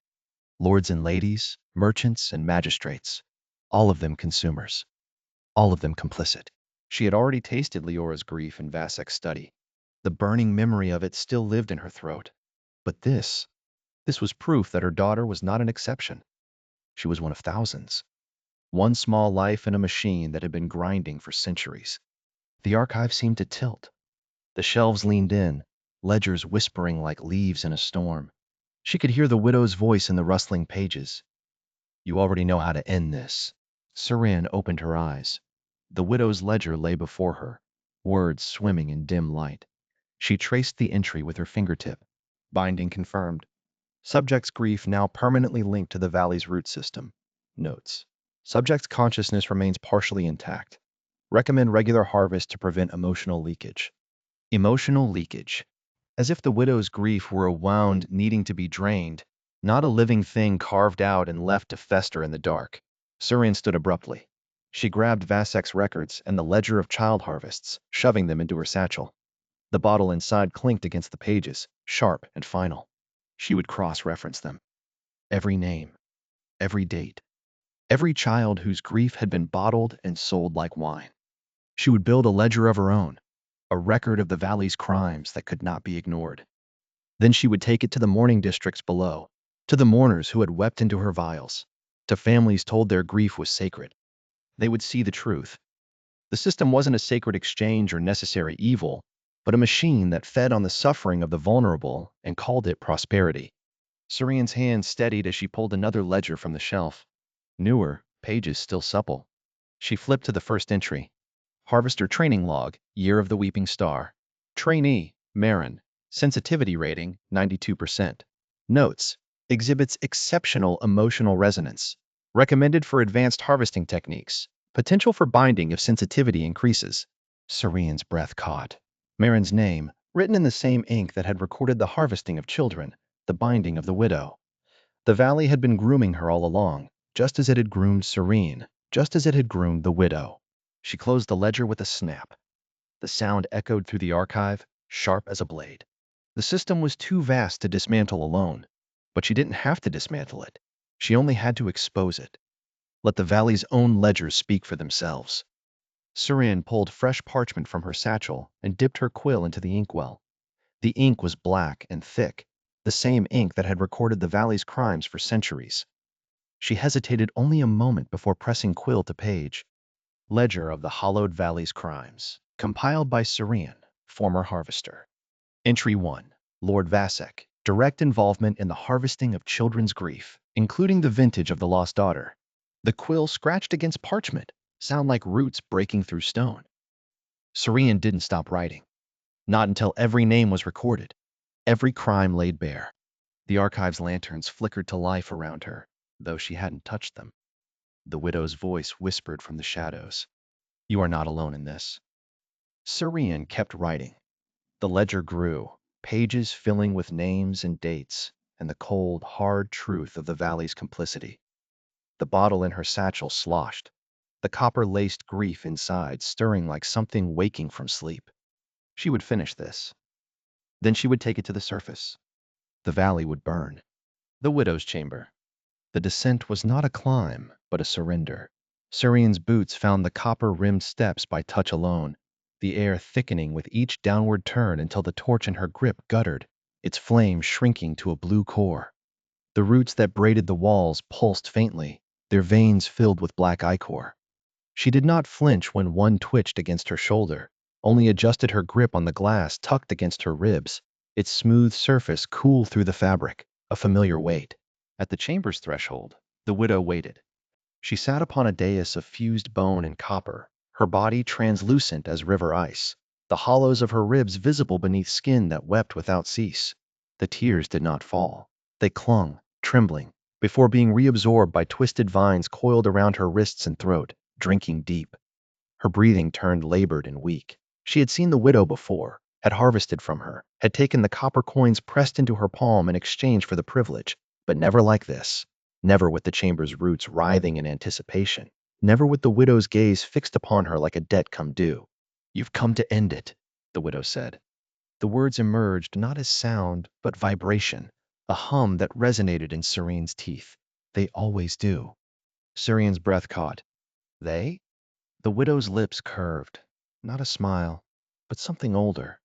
Something that had forgotten what smiling meant. Did you think you were the first, Syrian? The first harvester to discover the truth? The first to feel the rage? The first to swear she would burn it all down? She gestured with one translucent hand, and the roots along the wall parted like curtains. Behind them, carved into the stone in letters that glowed faintly with copper light, was a list. Names, dozens of them, each one followed by a date. Thessaly Vorn, bound 847. Mira of the Eastern Terrace, bound 1023. Kayla Dane, bound 1156. The Widow Harkin, bound 1298. Lyrian Vey, bound 1445. The list went on and on. Syrian counted at least 30 names before the letters became too faded to read. Every widow before me, the widow said. Every woman who sat where I sit now. Do you know what they all had in common? Syrian couldn't speak. Her throat had closed. They were all reformers. The widow's voice cracked with something that might have been laughter, or grief, or both. Every single one. Harvesters who discovered the truth, who raged against the system, who burned ledgers, poisoned lords, exposed the trade. Her hollow eyes fixed on Saren, who did exactly what you're planning to do. The chamber seemed to tilt. Syrian reached for the wall to steady herself, and the roots there pulsed against her palm, warm, alive, welcoming. The valley doesn't fear resistance, the widow continued. It cultivates it. How else would it find hosts strong enough to bear 3 centuries of grief? The weak harvesters, the ones who never question, who take their copper and sleep soundly. They're not suitable. The valley needs fire. It needs women who will fight until their last breath. Her voice dropped to a whisper. Because those are the ones who will never stop weeping. Syrian's hand flew to her chest, pressing against the place where the binding ledger had said maternal bond recommended for grief amplification. You're saying? I'm saying I did exactly what you're planning to do. The widow's voice was raw now, stripped of all pretense. 3 centuries ago, I discovered the archives. I found the names. I poisoned the lord who had been drinking my daughter's grief. I stood on the terraces and read the ledger aloud, name by name, until the crowd turned on the harvesters. She laughed, a sound like breaking glass. I even burned the previous widow's chamber. I thought I was destroying the system. What happened? The system absorbed me. The widow's translucent fingers spread across her own chest, where the copper coin Saren had given her still glinted beneath the skin. The valley let me rage. Let me burn. Let me think I was winning. And then, when I was at the edge, when I was about to escape, the people I had tried to save dragged me back. They needed the system, you see.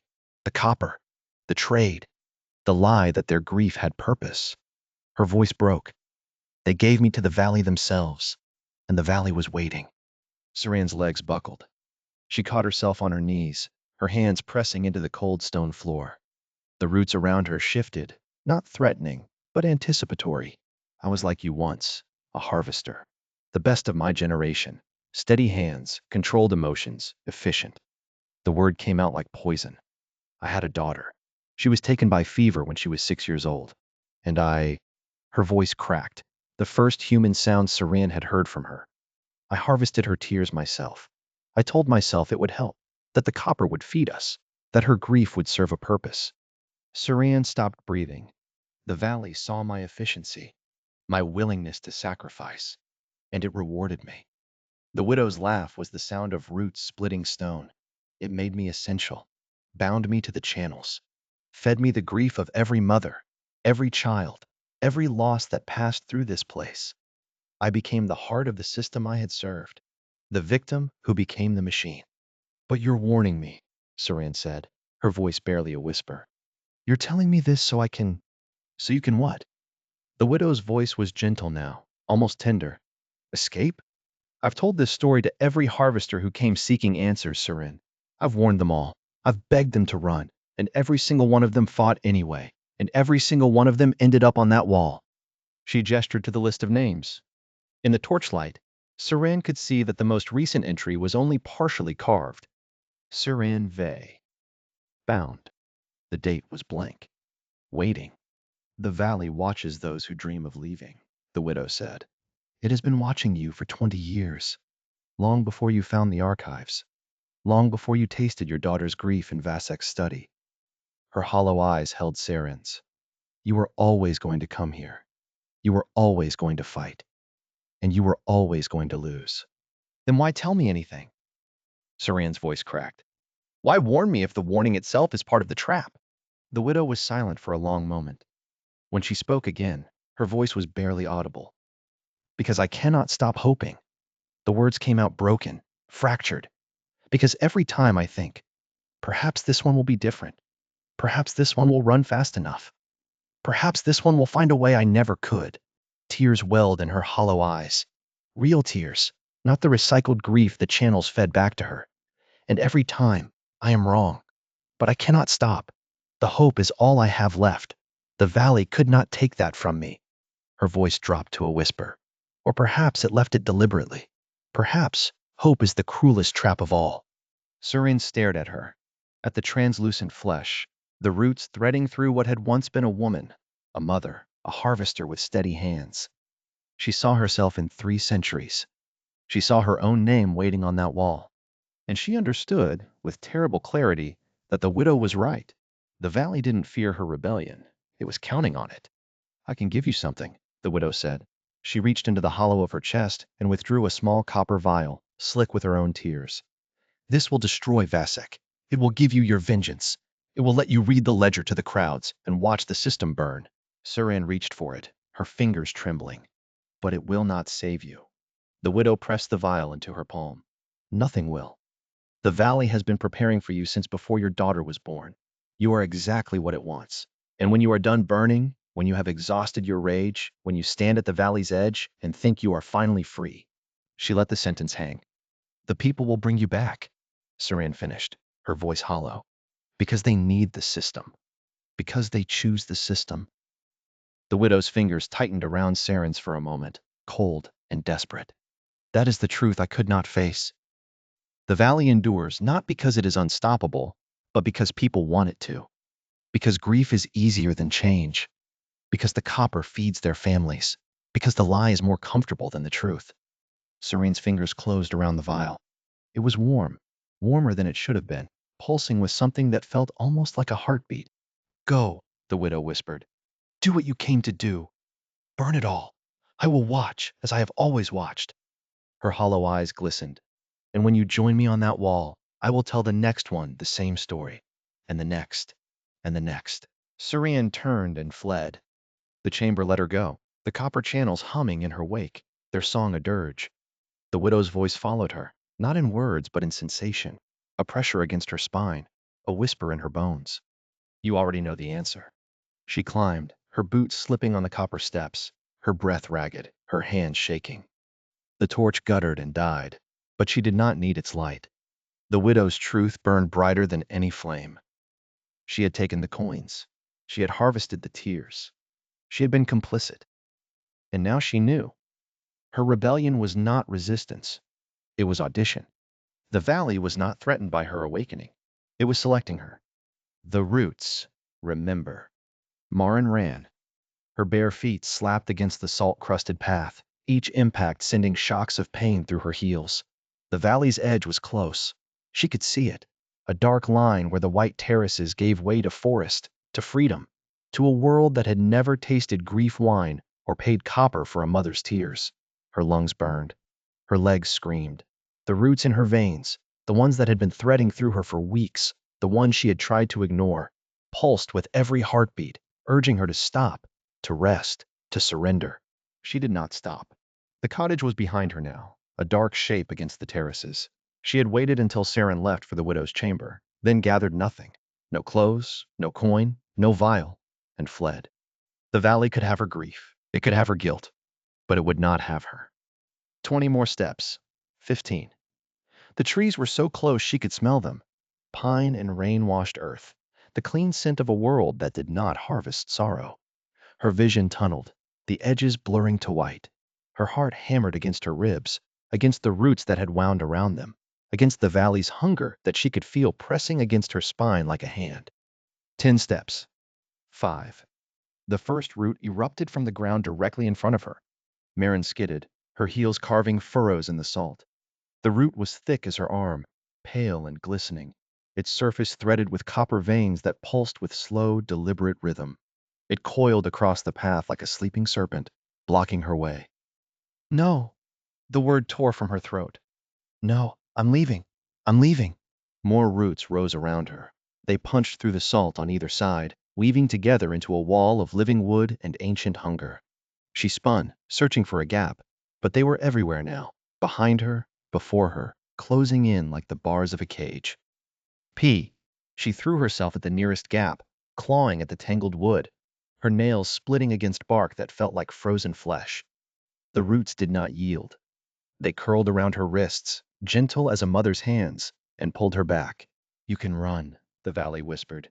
Not in words, in pressure, in the hum of the copper channels beneath the earth. We will not take what is not given. But where will you go? Who will you be? The grief is already inside you. It has been inside you since you were 16 years old, since the woman with steady hands pressed a vial to your cheek and took your mother's death for copper coins. That wasn't my choice, Marin screamed. I didn't choose any of this. No, the valley agreed. But you chose to become a harvester. You chose to take the copper. You chose to forget. The roots tightened, not crushing, never crushing, but holding. Marin felt them threading through the gaps in her ribs, finding the places where she had already been hollowed out by years of borrowed grief. They didn't need to break her. She was already broken. She had been broken since the day Saren came to her mother's funeral. Her legs gave out. She collapsed into the roots, and they caught her, cradled her, lowered her gently to the salt-crusted earth. The valley's edge was so close. 20 steps. Maybe less. She could see the first trees, their branches reaching toward her like hands. But she couldn't move. The roots had found her spine. They were threading through the vertebrae, not with pain, but with a cold, inexorable pressure that made her bones ache. Her fingers twitched, and she looked down to see her nails darkening, thickening, turning the color of wet bark. You tried to run, the valley said, not mocking, almost gentle. That is good. The ones who run are the strongest. The ones who fight are the ones we need most. I don't want to be needed. Her voice came out broken, barely a whisper. I just want to leave. There is no leaving. There is only transformation. You can become what we make you, or you can become what you choose. But either way, you will become. The roots reached her skull. She felt them sliding behind her eyes, threading through her sinuses, touching the soft tissue of her brain. Her vision fractured, split, multiplied. She saw the valley as the widow must have seen it. A web of copper channels stretching beneath the earth, fed by 1,000 tributaries of grief, all flowing toward a single, hungry heart.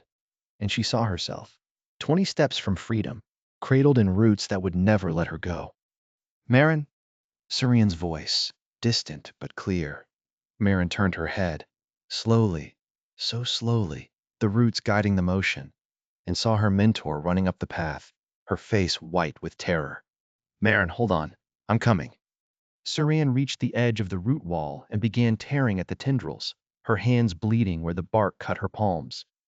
The roots didn't fight her. They simply regrew, filling the gaps as fast as she made them, patient and eternal. You can't stop it, Marin said. Her voice sounded different now, layered, resonant, as if the valley were speaking through her. I tried to run. I almost made it. I was so close. Surian's hands stilled. Blood dripped from her fingers, staining the salt. Marin. It was never a choice. The roots tightened around Marin's ribs, lifting her slightly, turning her to face Saren. Not for me. Not for you. Not for any of us. We thought we were choosing. To harvest. To serve. To resist. But the valley was choosing us the whole time. Selecting the ones who would fight hardest.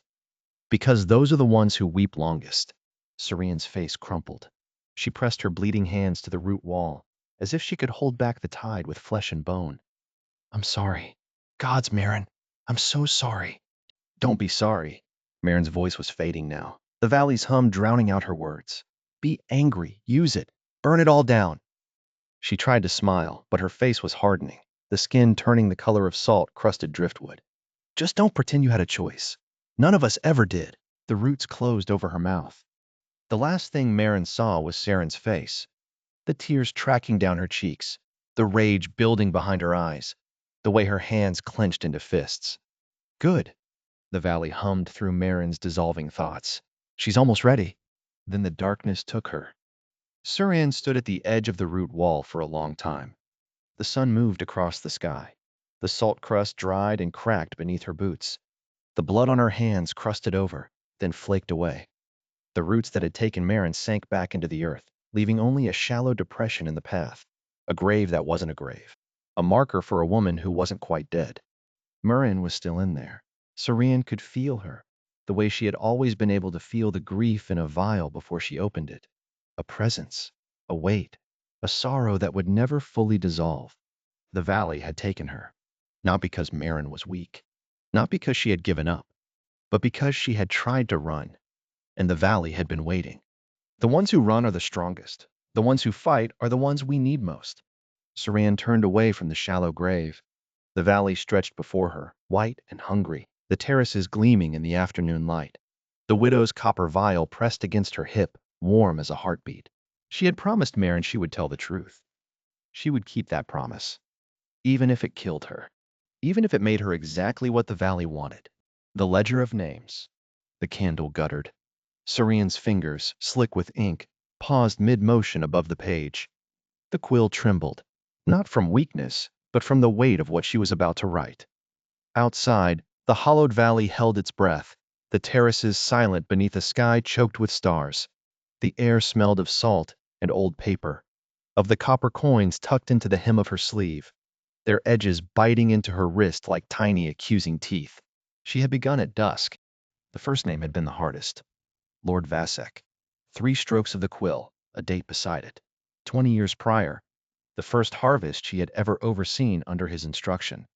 The ink had bled slightly, as if the page itself resisted the truth. She had pressed harder, forcing the letters into sharp relief. Vintner, consumer, complicit. The second name came easier. Marin. Not yet hollowed, but marked. Surian had hesitated, then added the date of Marin's first harvest, the way her hands had shaken when she pressed the crystal vessel to a mourner's cheek. The ink had pooled dark and thick, a stain that would not fade. By midnight, the ledger had grown. She worked at the cottage's scarred wooden table, its surface littered with scraps of parchment, each bearing a name, a date, a transaction. The official records, the ones she had once kept with such meticulous care, were locked in the vintner's archive beneath the valley's central hall. But this was different. This was a ledger of crimes.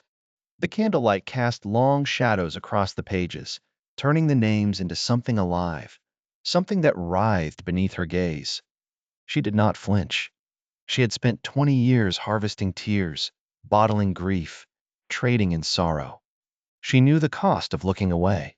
A draft slithered through the cottage's cracks, stirring the papers. Syrian's fingers tightened around the quill. The valley was watching. She could feel it, air thickening when she wrote certain names, copper coins in her sleeve growing heavier with each entry. The system did not like being documented. Not like this. She dipped the quill again. Yaron Vey, a vintner from the third terrace, known for his preference for children's tears. The ink ran smooth and black, a stark contrast to the pale parchment. Syrian added the dates, the quantities, the names of the families who had been paid in copper for their children's grief. The ledger had transformed into an indictment, a map, a confession. The candle flickered. Syrian did not look up. She had learned the language of the valley's trade from the inside. She knew how to read the ledgers, how to trace the flow of grief from mourner to harvester to vintner to consumer. She knew the weight of a copper coin, the way it sat in the palm like a promise. She knew the way the valley's terraces glistened with salt, the way sorrow seeped down through soil and stone to feed the buried network that drank deep of stolen tears. And she knew the names. She wrote them all. The vintners who had turned grief into wine, the harvesters who had taken more than they were paid to take, the consumers who had drunk deep, their lips stained with the tears of strangers, the mourners who had been told their sorrow was a gift, a contribution to the valley's prosperity. The candle burned low. Syrian's hand ached, but she did not stop. She had spent 20 years believing the system was inevitable, that the valley's prosperity was worth the cost, that her daughter's grief, bottled and sold, had been a necessary sacrifice. Now, she knew better. The ledger was not just a record. It was a weapon, and she was sharpening it, one name at a time. Act 3. The shattering. The door gave way before her shoulder, not with a crash, but with a sigh of old hinges surrendering to force, wood groaning like a man waking from a long sleep. Serene stepped over the threshold, her boots silent on the polished stone. The vial pressed against her thigh through the fabric of her coat, warm as a living thing, its heat a counterpoint to the chill spreading through her chest. She had carried it this far through rain and shadow, through sleepless nights, and the weight of 20 years accumulated rage. Now it was time. Vasek's study waited at the end of the hall, its double doors ajar. Aged parchment and candle wax hung heavy in the air, thick as the memory of her daughter's fevered breath, that particular staleness of a sick room, of hope slowly turning to ash. She did not hesitate. Her fingers found the silver vial in her coat, its weight familiar as a prayer, its contents lethal as a covenant. The man behind the desk was not the same. Lord Vasek sat slumped in his chair, his fingers curled around a half-empty glass, the crystal catching the light in fractured patterns. His eyes, once sharp as flint, were dull with the sheen of too much drink, the whites threaded with burst capillaries. He looked up as she entered, and for a moment, recognition flickered in his gaze, a spark of the man he'd been. Then fear bloomed across his features like spilled wine. "Syrian," he said, his voice slurred, the word dragging. "You're not supposed to be here." She crossed the room in 3 strides. The vial was in her hand before he could react, its silver surface catching the lamplight and throwing it back at her like an accusation. She set it on the desk between them, the glass chiming softly against the wood, a small, pure note that seemed to hang in the air. Vasek's gaze dropped to it. His breath hitched. "You recognize it," she said. "That's mine." The word was quiet, but it carried the weight of a blade. "The vintage of my daughter's grief. The one you've been hoarding for 20 years. His face went pale. "I didn't know it was hers." "Liar. You knew. You've always known. You bought it knowing exactly what it contained." She reached for the bottle on the shelf beside her, the one that held the poisoned vintage, the one she'd prepared in the dark hours before dawn. The cork came free with a soft pop, and the scent rose between them. Aged wine and raw widow tears, copper and salt, the tang of old sorrow mixed with the bitter compounds of her careful work. Vasek recoiled, his chair scraping back across the stone. "You can't. That's not... It's not meant to be consumed like this." "No," she agreed. "It's meant to be sold." She tilted the bottle toward him. "Sold to men like you who want to taste suffering without ever having to feel it." "Syrian, please. You don't understand what you're doing." I understand perfectly. This is what you paid for. This is what you've been chasing your whole life. The real thing. Not the diluted, not the aged, not the safe. The raw grief of a mother who lost her child. The kind that breaks men. His eyes darted between her face and the bottle. You'll kill me. Maybe, she held his gaze. Or maybe you'll finally feel something real. For a moment, he hesitated. Then his fingers trembled as they rose, as if moved by someone else's will. They closed around the bottle. He lifted it to his lips, his eyes closing as if in prayer or damnation. The first sip was small. His throat worked, his eyes snapping open as the liquid slid down. The taste hit him visibly, his face contorted, his body going rigid. Then something broke in him, and he drank deeper, his throat bobbing convulsively, his hand shaking so badly the bottle nearly slipped from his grasp. He drained it like a man dying of thirst. The bottle clattered to the desk. He gasped for air, his breath ragged and wet. Surian watched, her own breath held. At first, nothing. The silence stretched, taut as a wire. Then his face twisted, the muscles contorting, as if something inside him was tearing free. A sound escaped him. Half gasp, half sob, a noise that barely sounded human. His hands flew to his chest, fingers clawing at his shirt as if trying to dig something out. What? His voice broke, fractured into something unrecognizable. What is this? Grief, she said, unfiltered, unmediated, the kind you've spent your life trying to taste without ever feeling. His eyes locked onto hers, wide and wild. It hurts. Yes. He doubled over, his forehead nearly touching the desk. His shoulders shook with a violence that seemed to come from his very core. A cry tore from his throat. Raw, animal, a man unraveling at the seams. Surian did not look away. She watched him break the way she had broken, the way her daughter had broken. 3 days. It had been 3 days since she forced the poisoned vintage between his teeth. 3 days of screaming, of bottles whispering, and wine turning to acid in his veins. The servants had fled on the first night. In the cellar, the ghost found him. The first bottle struck the wall before he realized his fingers had closed around its neck. Glass exploded in a wet bloom of crimson, the grief wine spraying across the marble like arterial blood. Vasek stared at his hand, still curled in the shape of the bottle, knuckles white with the memory of pressure. He reached for another. This one he cradled until the label caught the glow of the single lantern. The 17th season of Gathering. His own handwriting, precise and elegant. The bottle was warm in his palm, almost feverish, as if it had been waiting for him. Vasek broke the seal. The wine hit the floor with a sound like a held breath finally released. The liquid pooled, dark and viscous, then began to spread in unnatural rivulets. The rivulets merged, forming a figure. A woman, translucent, her edges blurred as if seen through rain-streaked glass. He knew her. Her face shifted between the widow's hollowed cheeks and the softer features of a girl, Leora, the child whose grief he had sipped like fine brandy. The figure tilted her head. Her lips didn't move, but he heard her voice all the same. You knew. I refined it, he said, but the word was weak. I gave it purpose. Such pretty words for such an ugly thing. More bottles shattered. The wine snaked across the floor, merging with the figure, feeding her. She grew taller, her shadow stretching long and jagged across the marble. You drank me, she said in Leora's young voice. You drank me, and you called it art. I didn't know, he whispered. The figure laughed, a chorus of voices, children and women and men, all laughing at him. You didn't want to know. She was right. He'd chosen not to see the faces behind the tears.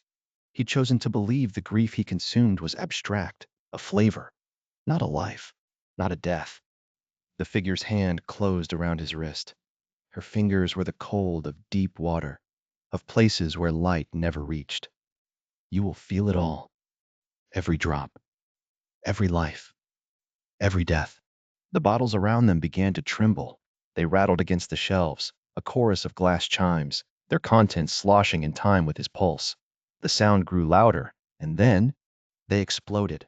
Wine sprayed in every direction, a storm of grief and copper and salt. It filled his mouth, his nose, his ears. He gagged, choking on the taste of it, bitter and sweet and alive, like drinking lightning. The cellar spun. He collapsed onto his side, his cheek pressing against the cold marble. The wine pooled beneath him, reflecting his own face. His eyes were wide, his mouth open in a silent scream. His skin was pale, almost translucent. He looked like a ghost. The last thing he saw before the darkness took him was his own hand, reaching toward the shattered remains of a bottle. Through smeared ink, the words remained unmistakable. Leora, harvest year 17. His fingers closed around the neck. The glass bit into his palm. Real pain, honest pain. The first true thing he had felt in decades. Then there was only the dark, and the taste of tears, and the faint, distant sound of the valley laughing. When they found him 3 days later, he was still breathing. But the man who had been Lord Vasek was gone. What remained was a husk, hollowed out by the grief he had consumed, mumbling the names of children he had never known in a voice that was no longer entirely his own. Surian stood in the doorway, watching them carry him out. She had expected to feel something. Triumph, perhaps, or at least relief. The man who had profited from her daughter's death was destroyed. Instead, she felt nothing. The estate's servants were already returning. She heard them in the corridor, discussing which bottles could be salvaged from the cellar.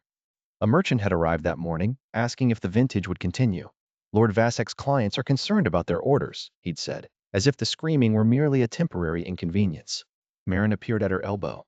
Her face was drawn, her eyes fixed on the broken man being loaded onto a cart. Is it done? Marin asked. Surin watched the cart disappear down the terraced path. Already, another harvester was climbing toward the estate, a fresh vial glinting in his hand. I destroyed him, she said. But I didn't destroy anything. The valley breathed beneath her feet, steady as a heartbeat. It had survived worse than Lord Vasek. It had survived worse than her. And somewhere in the lower terraces, a mother was weeping. The last descent. The ladder groaned under Surin's weight, each rung slick with condensation that smelled of old copper and wet earth. She descended into the widow's chamber with a torch in one hand, the flame licking at the damp air like a hungry thing. The roots that lined the walls pulsed faintly, their usual rhythm sluggish now, as if they too sensed the end. The widow waited at the center of the chamber, her body translucent in the torchlight, veins of salt tracing her skin like cracks in porcelain. The copper channels that had once carried her tears back into her veins lay dry, their surfaces dull. She did not rise as Serene approached. She did not weep. Her eyes, hollow and vast, held the weight of centuries. Serene knelt beside her, the torch's heat pressing against her face. The widow's breath came in shallow gasps, each one rattling the copper channels like wind through dead leaves. You've come to end it, the widow said. The words carried neither accusation nor relief, only statement. Serene did not answer. She set the torch to the nearest root.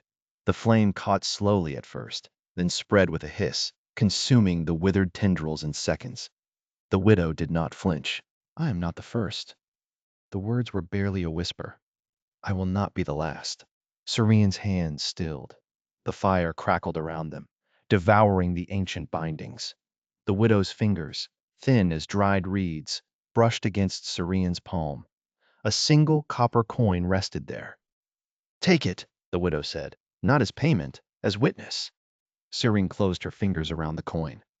The metal was smooth, worn by generations of hands, harvesters, mourners, merchants, all complicit, all bound to the same cycle. The widow's body began to dissolve, not into ash, but into something finer, like salt scattered on the wind. The chamber itself seemed to exhale, the walls trembling, as if releasing a held breath. The last thing to go were her eyes, two dark pools that held Seren's gaze until the fire swallowed them whole. The ledger falls. The ink bled through the parchment before the first name was read aloud. Suran stood where the lower terrace dropped away, the ledger clutched in her hands like a live coal. Below her, the valley stretched, a wound of white salt and copper veins, trembling with the weight of what she carried. She had chosen this place deliberately, the widest terrace, where the mourners gathered to trade their tears for copper coins. Her knuckles went white against the ledger's spine. 20 years of complicity pressed between leather covers. Harvesters, vintners, consumers. The lords who drank grief like wine and called it sophistication. The system, laid bare. A gust of wind tore across the terrace. The mourners below had begun to notice her. A woman in a black shawl looked up. A child clutched a silver vial in one hand and a copper coin in the other, his cheeks still wet from tears he had not yet learned to hoard. Serene opened the ledger. Thomas Vey, she said, her voice ringing out like a bell. Vintner harvested the tears of 317 mourners over 20 years. A murmur rippled through the crowd. Mirasolin, harvester, collected tears from the bereaved in the burial grounds for 12 years. Paid in copper, promoted to Vintner's assistant. A woman in the shawl let out a sound, half gasp, half sob. Serene read on, her voice steady. The ledger was a weapon now, each name a strike against the system. The crowd shifted. Some turned away, others pressed closer. Lord Vasek, consumer, purchased grief wine from every vintner in the valley. Owned a private collection of over 2,000 bottles, including the tears of children. A woman at the back screamed, raw, animal, and lunged forward. He took my son! He took my son and turned him into wine! The terrace erupted. But then a voice cut through the chaos. Wait. A man stepped forward. His face was weathered, his clothes patched but clean. A father. Serene recognized him. She had seen him at the burial grounds 3 winters past, weeping over a small grave. Wait, he said again, louder now. He turned to face the crowd, his back to Serene. I know what she's saying. I know the names. I know what the vintners do. His voice cracked. My son's tears are in one of those bottles. The crowd stilled. Someone sobbed. And I took the copper for them. He reached into his pocket and pulled out a fistful of coins. The metal glinted dull orange in the firelight. 3 coins. That's what they gave me. 3 coins for his grief. Serene felt something cold settle in her chest. And with those coins, his voice hardened. I bought medicine for my daughter. She's alive because of those 3 coins. Because of his tears. He turned to face Serene, his eyes wet but steady. Who are you to call that a crime? The crowd shifted again. Serene saw it in their faces. The uncertainty. The recognition. A woman near the front lowered the torch she'd been holding. An old man nodded slowly. My wife wept for her mother, the old man said. The vintner took her tears, paid her in copper. That copper kept us through the winter. The valley feeds us. Someone called from the back. Grief for bread. That's the trade. That's always been the trade. The crowd was splitting.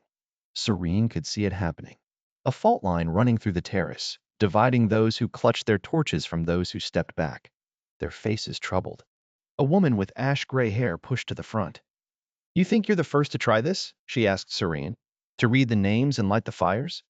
Serene's hand tightened on the ledger. I was here 40 years ago when Elva Rath did the same thing. She burned 3 estates, killed 2 vintners. And you know what happened? The woman's lips twisted. The valley healed. The harvesters came back. The mourners came back. Because people need to grieve, and people need to eat. It doesn't have to be this way, Serene began. Doesn't it? The woman laughed, a bitter, hollow sound. Look around you. Half these people are here because the copper keeps their children alive. You want to burn the system? Fine. But you're not burning Vasek. You're burning them. A man grabbed the ledger from Serene's hands. She reached for it, but others pushed between them. Not attacking her, but shielding the ledger, protecting the names. These are our families, the man said, clutching the book to his chest. Our neighbors.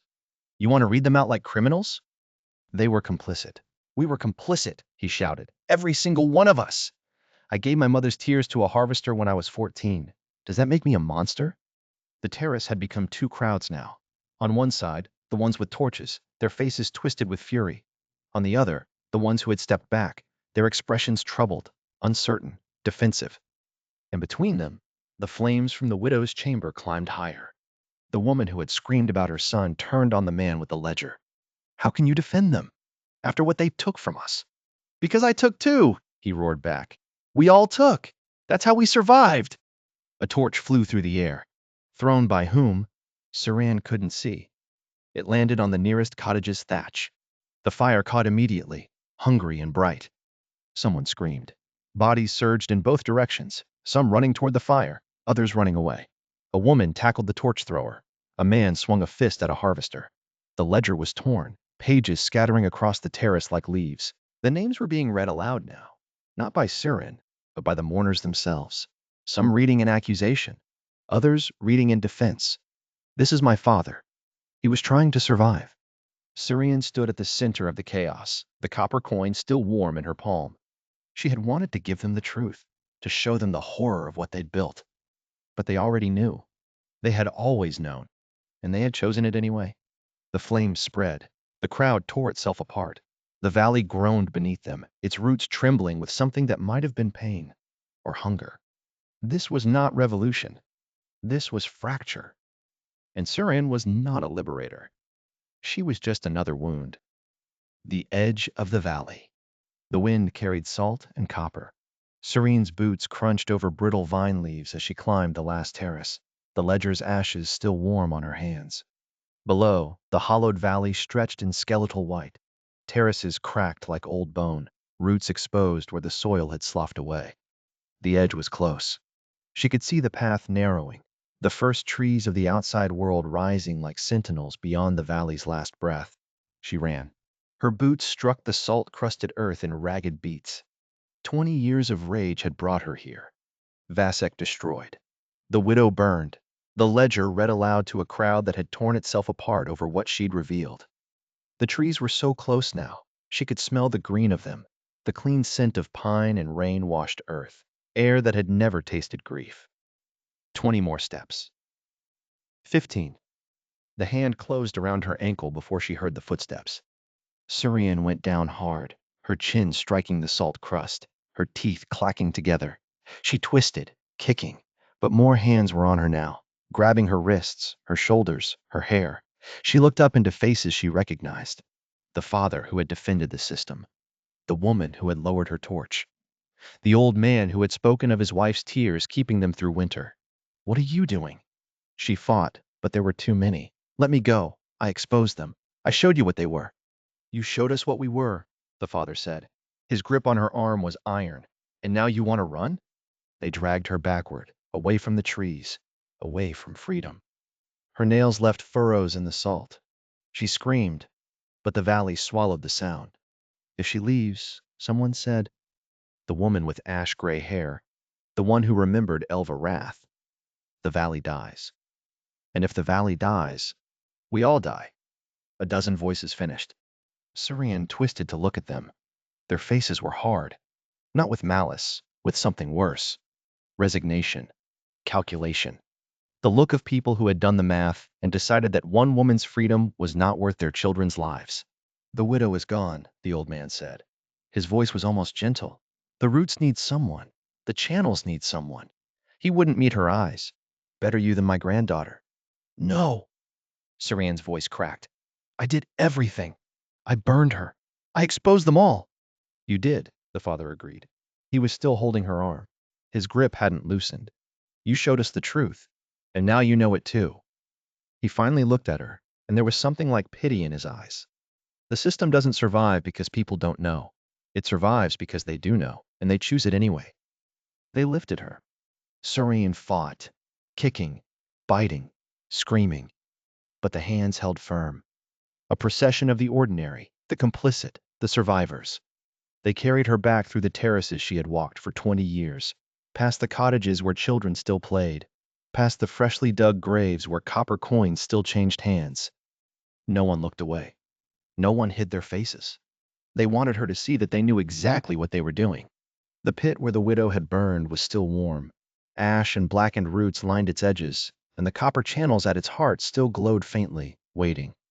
The crowd lowered her into it as if laying her in a grave. Syrian tried to scramble out, but the roots were already moving, reaching for her, threading through her clothes, finding the skin beneath. She felt them enter her like cold water, sliding through her veins, colonizing the channels that 20 years of grief work had carved through her body. Please, she whispered. She wasn't sure who she was asking anymore. Please don't. The father knelt at the edge of the pit. He pressed a copper coin into her palm, folding her fingers around it. The metal was warm. For what it's worth, he said quietly. I'm sorry. Then he stood and walked away. They all walked away, filing back down the terraces in silence, returning to their cottages, their fields, their ordinary lives built on harvested grief. Serene screamed, but her throat was filling with earth. The transformation was not gentle. Her bones cracked and reformed. Her spine arched backward as new growths pushed through her shoulder blades. Her skin split along invisible seams, the wounds immediately filled with pale, fibrous tissue that wove itself into the roots. She felt every nerve ending as they were co-opted, rewired, made to serve the valley's endless hunger. She screamed without sound. She wept without tears. The channels that might have carried them were already being repurposed. The worst part was that she understood. The valley hadn't caught her. The people had. The people who needed their grief to mean something. The people who traded tears for copper because the alternative was starvation. The people who told themselves the system was evil but fed it anyway because their children were hungry and their winters were cold. She had thought she was fighting a monster. She had been fighting everyone. Her body settled into its new configuration. Not sitting, not standing, but rooted. Her lower half fused with the earth. Her upper half arched toward the sky like a tree caught mid-scream. The roots that emerged from her palms and feet burrowed deep, finding the copper channels, connecting her to the network that had sustained the previous widow for 3 centuries. The first grief reached her before dawn. A child, crying in the lower terraces. A widow, keening over a fresh grave. A father, staring at an empty chair. Their tears flowed into the earth, into the channels, into her, and she felt each one as if it were her own loss. And then the mourners came.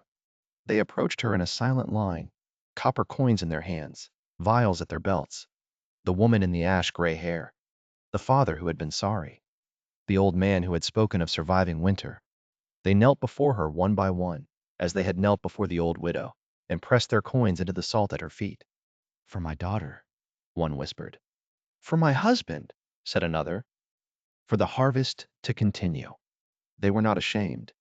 They had never been ashamed. They had only been waiting for someone strong enough to burn the old widow down. Someone angry enough to clear the path for what came next. Someone like her. Saran tried to close her eyes, but she had no eyelids anymore. She tried to scream, but her throat was copper and salt. She tried to understand how she had been so blind. The ledger had warned her. The widow had warned her. Even Vasek, in his screaming, had warned her. The valley doesn't just tolerate resistance, it cultivates it. She had been selected long before Leora died, chosen for her anger, her determination, her refusal to accept.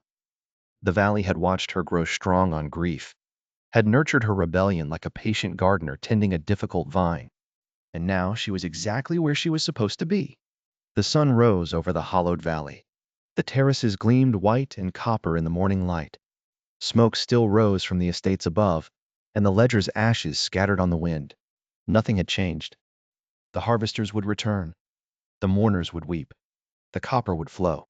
And Saren, who had burned and broken and believed she could end it all, would spend eternity watching them do it, feeling every tear, feeding the hunger she had tried to destroy. The new widow opened her eyes. They were the color of old copper. And somewhere in the depths of her imprisoned mind, Saren understood the final truth. She had not failed because the system was too strong. She had failed because the system was made of people. And people choose their cages.